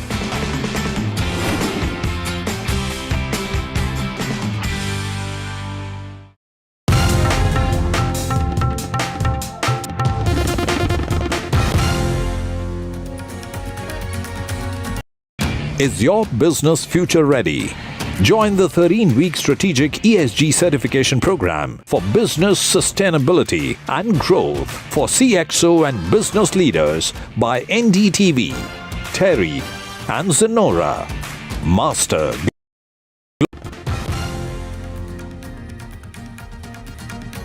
Hello and welcome. You're watching NDTV. I'm Gargi Rawat. Coming up ahead, the revised voter list for Bihar are released. Also in Pune, an elderly man loses his life due to a pothole. Let's take a look at the headlines we're tracking. The first draft electoral rolls for Bihar released by the Election Commission to all parties. Rahul Gandhi meets with the Lok Sabha Speaker with a letter from all opposition parties demanding a discussion on the voter revision. Their fears that lakhs of voters could be left out.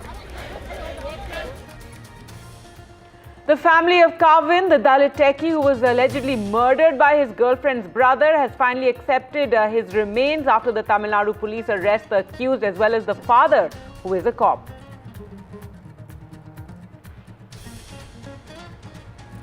In Andhra Pradesh, outrage after a minister's cousin slaps a cop at a temple as he was trying to enter a restricted area. The Andhra government has promised zero tolerance to such high-handedness. In Karnataka, a clerk who earns just 15,000 a month is raided by the Lokayukta. Assets of over 30 crore have been unearthed, 24 homes.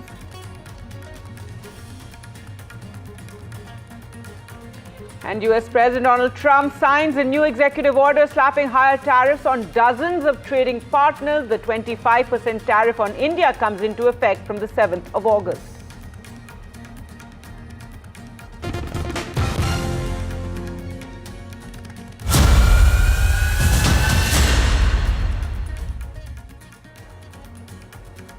All right, our top story now in the big flashpoint for the opposition and government. The draft electoral rolls for Bihar have been released to opposition parties, to all the parties. These are for the assembly constituencies, and it will be published as well by 3 p.m. Remember, this is a major issue the opposition has been protesting over, fearing that lakhs of voters could be left out of the electoral process. Earlier today, leader of opposition in the Lok Sabha, Rahul Gandhi, met with the Lok Sabha Speaker Om Birla. He presented a letter signed by all opposition parties, including DMK, SP, Trinamool, NCP, Shiv Sena, RJD, etc., all asking for a discussion over revision of the voter lists in Bihar and also in other states. There will also be a Padyatra that the Congress will be taking out in Bihar. Let's go across to Prabhakar now for more. So Prabhakar today, and Aishwarya joins us for the latest from Parliament. First to you, Prabhakar,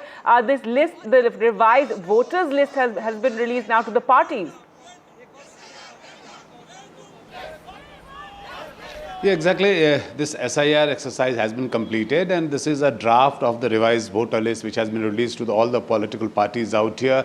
A copy has been sent to all the political parties, especially to the headquarters, and then for public viewing it would be uploaded on the Election Commission's website at 3 p.m. So we have seen how this entire issue has been playing right from the state assembly here in Bihar to the streets of Bihar or the parliament there in Delhi, and there has been quite an uproar on this particular issue. So the political parties will now have to dig deep into it, find out the numbers, and actually verify the kind of allegations they were making as to their supporters being weeded out from this electoral roll. So whether that has actually happened or not, this particular draft electoral roll will reflect upon that. And then we'll be hearing the political reactions from various political parties.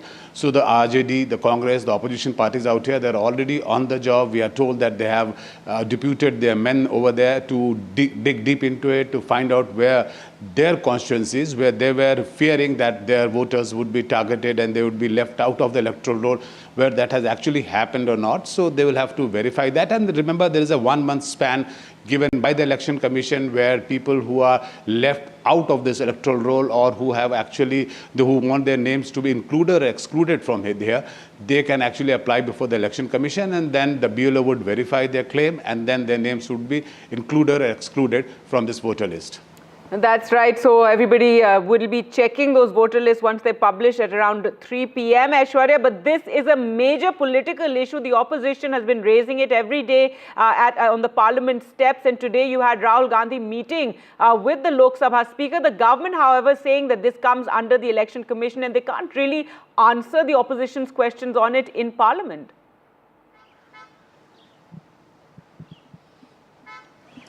Well, since the beginning of the monsoon session of Parliament, we have seen repeated adjournments on the Bihar SIR row. It is several adjournment notices which had been served. In fact, today it was in the Rajya Sabha, at least 15 notices that were served, and it was all rejected by the Deputy Chairperson of the Rajya Sabha, Harivansh, who stated that because the matter is sub judice in the Supreme Court and Election Commission of India is a constitutional body, he can't allow such a discussion.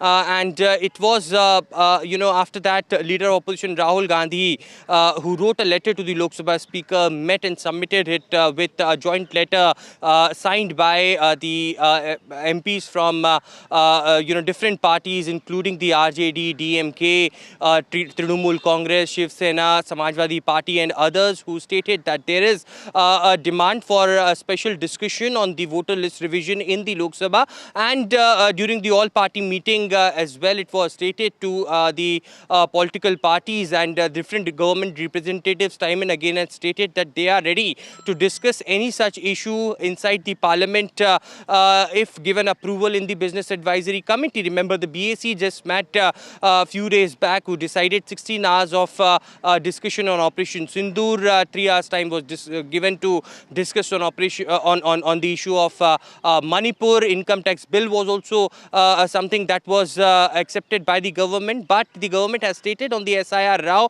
because there is no one who represents the Election Commission of India in the parliament, how can someone on their behalf open or close the debate? Who is going to respond on the entire debate? But the government wants, the opposition, I beg your pardon, wants discussion inside the house today as well. Outside the parliament, we have seen a mega protest by the opposition MPs. How it will boil down, because Rahul Gandhi and Tejasvi Yadav are going to hold a Padyatra in the 33 districts of Bihar, and they are going to take this issue on the streets as well. All right. Thanks so much, Aishwarya and Prabhakar, for joining us with the latest there. So there you can see protests on the steps of the parliament. And later today, the revised electoral rolls will be published at 3 p.m. But moving on to now issues of urban apathy. Remember, this is politics, but let's talk about day-to-day problems that people face. And this shocking story from Pune, where a 61-year-old senior citizen, he died near a busy Pune intersection after he lost control of his vehicle. He was riding a two-wheeler and he rode over a pothole. You could see how his two-wheeler just falls, and he falls onto the road and is run over by a car. Due to the car skidding, he fell on the road and at that moment was crushed by the car from behind. This entire incident captured on CCTV. Let's go across to Anuj for more. And Anuj, this has created a lot of anger in Pune. I mean, it's an issue that, all our cities are facing, the potholes and the menace, but it's just tragic to see an elderly person losing their life like this. Very true, Gargi. In fact, what is also important about this particular event is that it's not a one-off event. Only last week we covered how a very similar incident happened in the suburban area of Mumbai as well, where a senior citizen was riding a bike. Then he fell off the bike because of the water logging in that particular area, and that, he ended up losing his life because from behind another vehicle came, crushed onto him, and he did not get any time to save his life. And a similar kind of instance has followed here as well. Now, Pune has been in the center of the civic apathy that, of course, we've been following for a few days now. Especially in the last couple of months, we know that the IT parks in Pune, be it Hinjawadi or Aund, they have been waterlogged for the longest possible time, even after the city and the municipal corporation there has boasted of creating a system which keeps the roads free of water on most of the occasions. In this particular case, as you can also see in the visuals, it's not that the waterlogging is extremely, high, or it's not that the entire road is underwater, but it's those small, under construction pavements or the intersectional parts of two roads which are not paid very close attention to either by the local leaders or by the, by the authorities who are responsible for building it well. That kind of, in a way, carelessness results into the work getting delayed for the longest possible time and ending up, causing deaths of such nature. As you said earlier, there is a huge amount of outrage about this. Civic societies in Pune have voiced their strong opinions against the municipal corporation, something that they've been doing time and again because they consider that this is a phenomenon that repeats year after year, and a death of this nature only makes it help a national headline. That's right. Thanks so much, Anush, for joining us. And absolutely tragic to see that elderly person losing their life just because of this civic apathy and potholes in our roads. Well, news now from Andhra Pradesh, where a big controversy has erupted over VIP, the manner in which the arrogance of the VVIPs. There you can see that video in which the cousin of a TDP minister, BC Janardhan Reddy, is seen slapping a police constable during a temple inauguration. This was in the Nandyal district, and the constable was simply trying to stop the minister's relative, BC Madan Bhupal Reddy, from entering a restricted area. A heated argument followed, and then Madan Reddy could be seen slapping the constable who's in uniform. The Andhra government has said that they will not be sparing anyone, as this video went viral and caused a lot of anger and outrage over the manner in which a constable was being treated. The Andhra government reacting, saying no tolerance towards any high-handedness.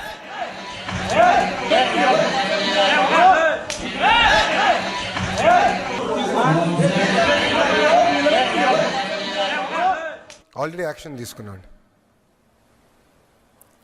నంద్యాలలో జరిగిన incident పైన already FIR కట్టాం, action తీసుకుంటాం. ఎవరు చట్టాన్ని ఉల్లంఘించడానికి లేదు, ఏ party అయినా చట్టాన్ని ఉల్లంఘించడానికి లేదు. We will take firm action, no second thoughts.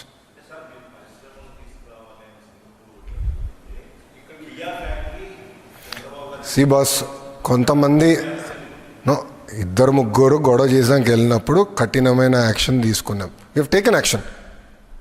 FIR is already file, we're going to take action. Over. నంద్యాలలో ఆల్రెడీ ఎఫ్ఐఆర్ ఫైల్ అయిపోయిందండి, మీకు ఇంకా న్యూస్ రాలా. So this incident happened yesterday when the opening ceremony of the Lakshmi Narsimha temple happened at Nandyal, where the cousin, this is not a direct brother, he's a cousin of BC Janardhan Reddy, who is identified as Chinnola Madana Bhupal Reddy Bopana, and he was at the temple and he was being restricted entry when he is caught on camera, not just pushing the armed reserve constable, but also slapping him on camera, Arete Jaswant, and soon afterwards an FIR was booked under multiple sections, including for not allowing a public servant to carry out his duty, criminal assault and criminal intimidation. All those sections have been booked, and Madana Bhupal Reddy has also been arrested after this particular video went viral.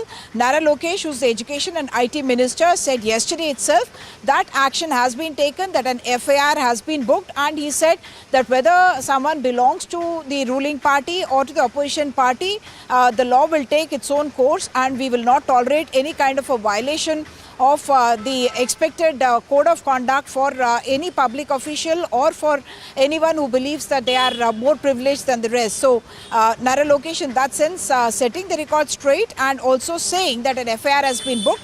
And we do understand that this man, who is a cousin of the Minister BC Janardhan Reddy, has also been arrested. All right, news now from Karnataka in a case of corruption of massive proportions. A former clerk at the Karnataka Rural Infrastructure Development Limited in the Koppal district has come under scrutiny after a raid by the Lokayukta which unearthed assets worth over 30 crore. Now this former employee had been working on a daily wage basis and his salary was just 15,000 rupees a month. But just take a look at what the Lokayukta managed to unearth after their raids, and several houses also were found. NDTV's Deepak sent us this report. Very often when the Lokayukta conducts searches against officers who have worked in the government or working in the government, we see some startling details that emerge. Now this particular detail of course is shocking to say the least. He was a former clerk at KRIDL. He of course after that moved on.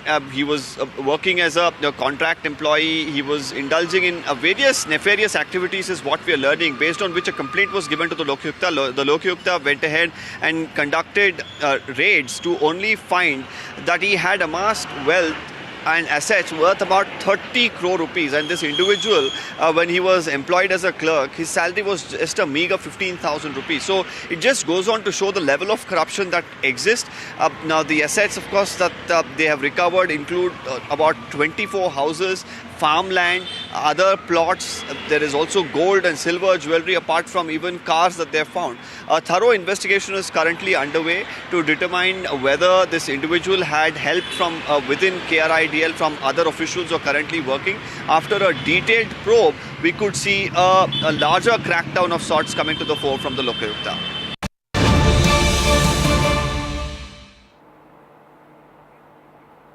All right, some breaking news are coming in from the Supreme Court, where the court has commented, why so touchy? Now, this is regarding a BJP leader who had filed a defamation case against Congress MP Shashi Tharoor over the latter's statement comparing the Prime Minister to a scorpion. But the Supreme Court urged him to close the case, saying, let us close all these things. Why to get so touchy about all this? This way, administrators and judges come in the same group and have thick skin, is what the bench told the leader who had filed this defamation case. In fact, the bench was hearing the plea by Shashi Tharoor as the Delhi High Court had refused to quash this case against him. Well, let's go across to Nupur for more. And Nupur, give us more details of this case. The Supreme Court there telling the BJP leader, asking him that, just to do away with this entire case, and why he's getting so touchy. Yes, of course, Gargi, this is not the first time that the top court has in fact made such a remark with regards to this particular case against Shashi Tharoor. The Supreme Court today, while observing that the judges and political persons and administrators should have thick skin, said that all such cases should not go on to continue to go on. Remember, just last year, while hearing another plea by Shashi Tharoor in the same case, the top court, a different bench of top court, had said that Shashi Tharoor's remark comparing Narendra Modi, the PM of India, to a scorpion sitting over a shivling, if understood in its context, it shows his invincibility. And at that time also the top court had in fact expressed its concern over such kind of cases being brought to court when these kind of remarks are common between politicians and how politics goes on. So at that time also the top court had made this statement. Today also, in a very clear word, the top court has urged the BJP leader Rajiv Babbar to consider closing this case. However, the case is not closed yet, and it will be important to see that how things turn out in the next hearing. The matter is adjourned for now. All right, Nupur, thanks so much for joining us with those details. The Supreme Court asking why so touchy in regard to this case. However, the hearing will continue. In other news, the Enforcement Directorate has summoned Reliance Group Chairman Anil Ambani for questioning on the 5th of August, is what sources have said. And this is in the alleged loan fraud-linked money laundering case against his group of companies. The ED has widened its ongoing investigation into these financial irregularities, launching a parallel probe into a fake bank guarantee case worth 62 crore. this 68 odd crore of fake bank guarantee, the evidence of that actually, ED has found during the search operation, which was began on July 24th, and it was carried on for 3 days, remember, till, last weekend. And what we are picking up at this point of time that, this has a clear link with the Anil Ambani group of companies. And in fact, searches were carried out at 3 locations at this point of time, and the searches are still ongoing on Bhubaneswar-based Biswal Trade Links, the company, and one more premises linked to this company in Kolkata and the related associated entities. What we are also learning at this point that the Biswal Trade Link issued a fake bank guarantee with a 8% of commission and routed fund using shell companies and bogus billing in the bank account. And that fake guarantee was actually submitted to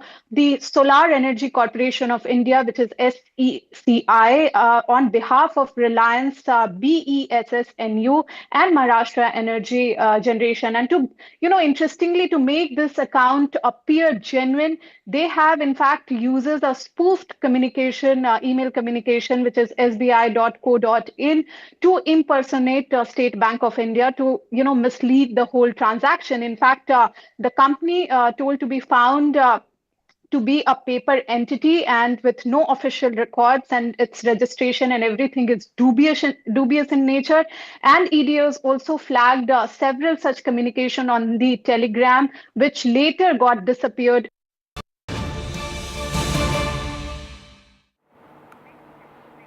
News now from Kolkata, and breaking news coming in there of a model and food vlogger who was arrested earlier this week with fake documents. She had an Aadhaar card as well as a ration card. This is Shanta Pal, and apparently she was using these IDs to travel in different parts of the country. Remember, this comes at a time when a lot of focus has been on fake Aadhaar cards and Bangladeshis especially using such documents. Let's go across to Shreshi for more. Shreshi, give us the details. She was arrested earlier. Well, that's right. The Kolkata police picked her up yesterday from an address in South Kolkata. Now, what we have understood from the police is this Bangladeshi national was living in Kolkata and had various documents, including Aadhaar as well as Indian voter ID. When the police conducted searches at her residence, they found even documents of the Bangladesh government, like her address and ID proof. She was also engaged with a Bangladeshi airline for a short period of time as an air hostess.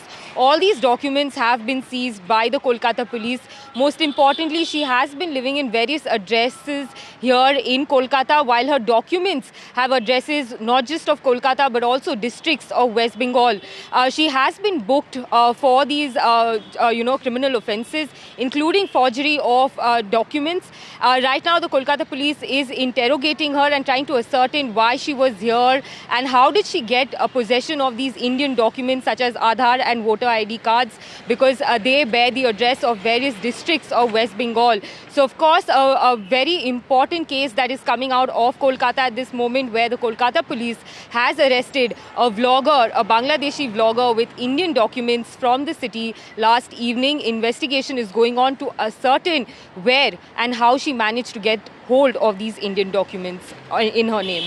That's right, Sheshi. And tell us, how was she found out? If you could just give us more details on that. And as I said, this comes at a time when these sort of issues are very sensitive. There's been a lot of focus on Bangladeshis and other parts of the country, here in the national capital as well, who are here, on fake documents. So therefore, this case gets more attention.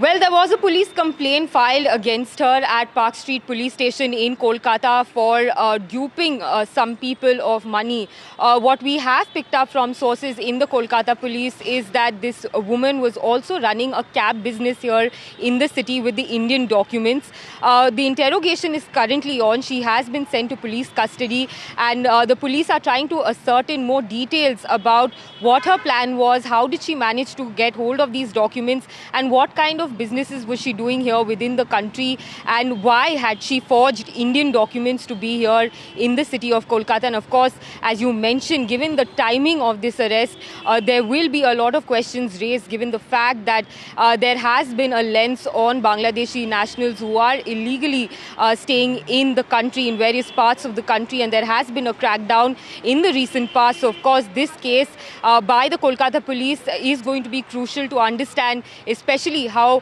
Indian documents are being forged by those from the neighboring countries to stay here in the country, and also utilize all the benefit schemes, and also vote and use the Aadhaar card to get certain benefits. Back to you.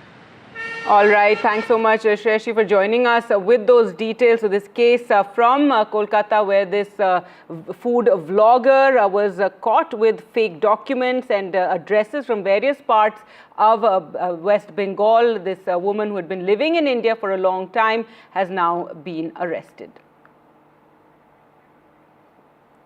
News from Tamil Nadu now, and the family of Kavan, the Dalit techie who was murdered allegedly by his girlfriend's brother, has finally accepted his remains from the authorities. The family has accepted his remains. This after action was taken against the murderer Surjit and his parents, who both happen to be cops. In fact, the father has been arrested. The Tamil Nadu police transferred the probe of the murder of the Dalit IT engineer, a case of suspected dishonor killing, to the CBCID. Have invoked the Gundas Act as well, and the police also arrested Sub-Inspector Saravanan, the father of the main accused Surjit, who had earlier been arrested for allegedly murdering Kavan for being in a relationship with his sister.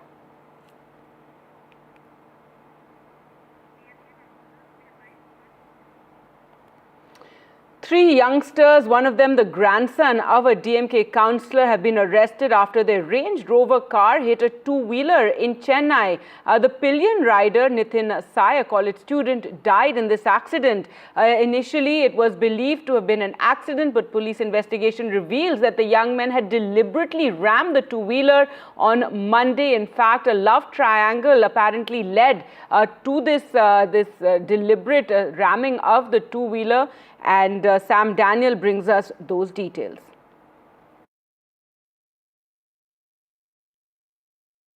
See, many of them who were arrested for such crimes are from BJP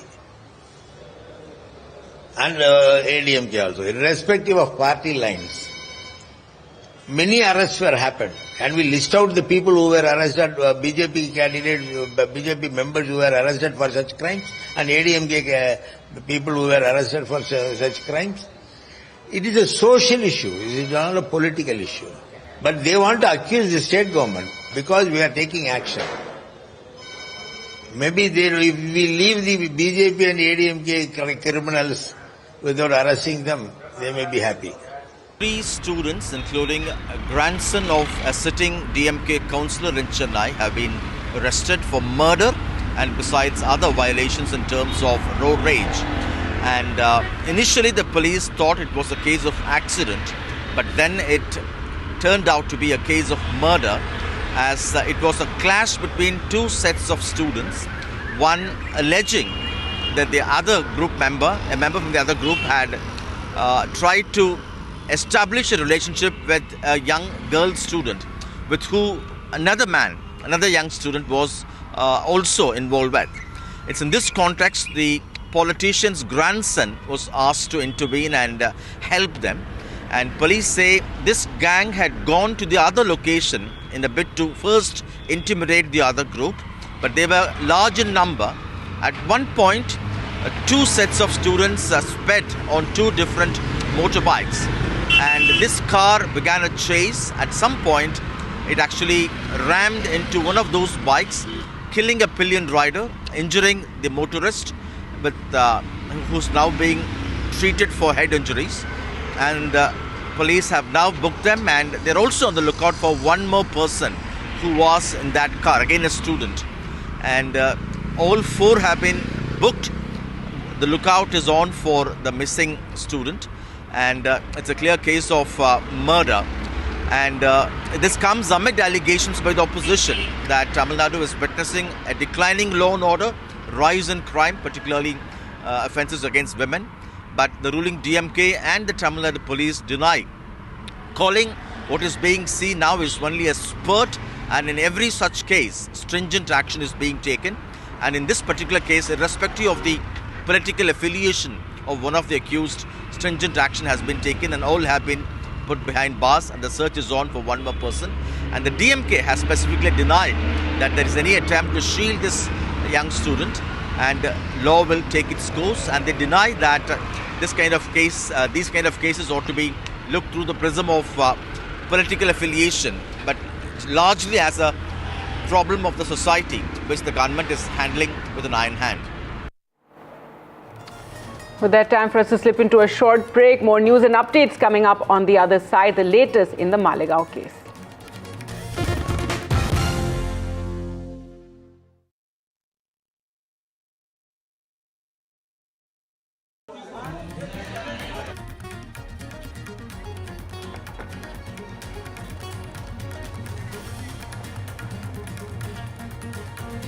A video goes viral which shows the cousin of an Andhra minister slapping a cop. The government promises action will be taken. A DMK councillor's grandson is arrested after the car rammed a two-wheeler, killing one person. It seems it was a love triangle.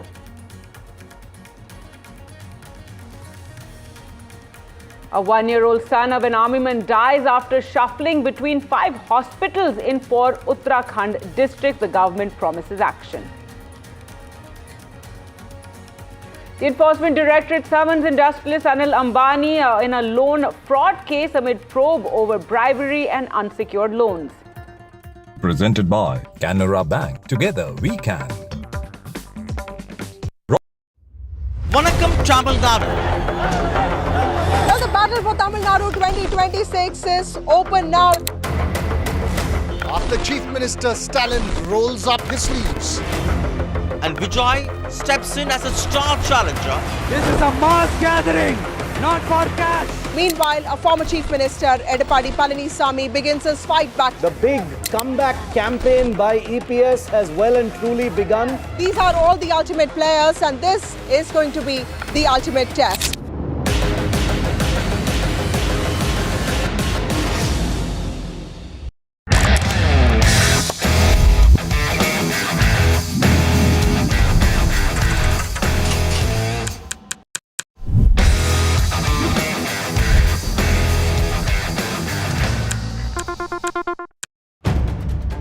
If it matters to you, if it matters to you, if it matters to you,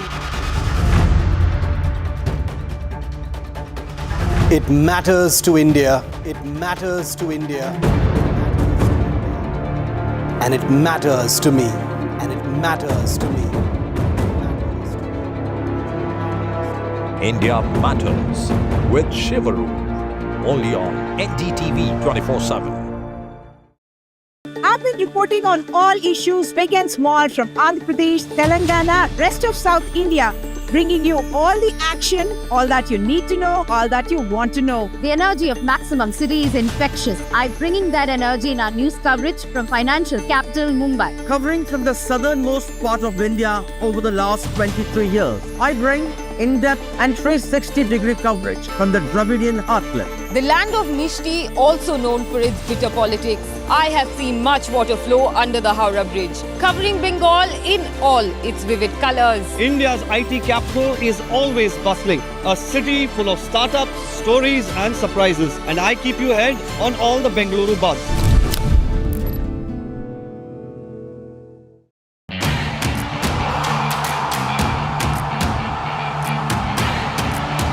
Some say sport is a matter of life and death. The truth is, it is. Vanakkam Tamil Nadu. Well, the battle for Tamil Nadu 2026 is over. And our former police official who was part of the Maharashtra anti-terrorism squad that probed the 2008 Malegaon blast case. Remember, all the accused have now been let go. He has now claimed that he had been asked to apprehend the RSS chief Mohan Bhagwat. The objective apparently behind this was to establish that there was saffron terror, alleged the retired inspector Mehboob Mujawar, reacting to the trial court's verdict acquitting all the 7 accused. Let's listen in to what he had to say. मेरे को deputation पे लिया गया था और ये पूरा तपास मेरा नहीं है, अब्सकॉन्डर आरोपी है, उनको लाने के लिए उनके बारे में मेरे को तपास दिया गया था, जो कि संदीप डांगे, रामजी कलसंगरा, दिलीप पाटीदार, इसके संदर्भ में वो तपास था। मोहन भागवत जी को भी पकड़ के लाने के लिए कहा गया था, तो मैंने वो काम नहीं किया। मैं 7-8 महीने ATS में था, 7-8 महीने तक ये काम करता रहा, मगर वो काम मेरे हाथ से नहीं हुआ। फिर वो मेरे को समझ में आया बाद में, मैंने ये झूठ काम करने के चक्कर में नहीं गया। All right, let's go across to Himanshu now for more on this story. And Himanshu, this is, a very high-profile case. All 7 accused were let go yesterday. And now these allegations are coming out about how action had been ordered against the RSS chief. This was a very controversial case where saffron terror had been alleged. That's right. And the union minister, who is a senior MP from Maharashtra, Ramdas Athavale, has actually raised questions that arise from this admission by a senior former ATS official. In fact, Ramdas Athavale has told NDTV very categorically that it was wrong on the part of the then government to order the arrest of the RSS chief. He said that I want to ask a question to the former ATS official, that if he was under pressure to arrest RSS chief, then why did he arrest other Hindu citizens against whom he had no evidence, which has now been proved in the court. So clearly, I think the court decision to allow all the 7 accused scot-free, of course, is raising now questions under the circumstances in which these arrests actually happened in the first place, and the larger political angle that is now coming with this admission by the former ATS official that there were even directions to arrest the RSS chief. So I think this is, of course, a very, very serious issue, and I think we'll have to wait and see how the Maharashtra government actually responds to these revelations which are now coming to the public. All right, Himanshu, thanks so much for joining us. So very sensational claims being made by that former official.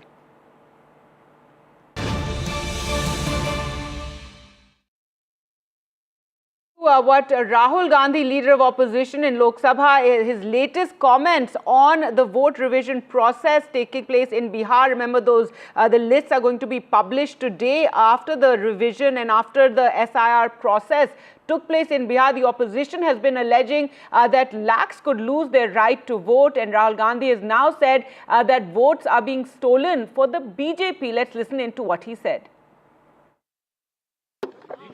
जो भी ये काम कर रहे हैं, ठीक है, election commission में जो भी ये काम कर रहे हैं, right from the top to the bottom, आप एक बात याद रखिए, आपको हम छोड़ेंगे नहीं, कुछ भी हो जाए हम छोड़ेंगे नहीं आपको, क्योंकि आप हिंदुस्तान के खिलाफ काम कर रहे हो, ये ट्रीजन है और कम इससे कम नहीं है। तो आप याद रखिए, आप कहीं भी हो, रिटायर्ड हो, कुछ भी हो, ठीक है, हम आपको ढूंढ के निकालेंगे। Thank you.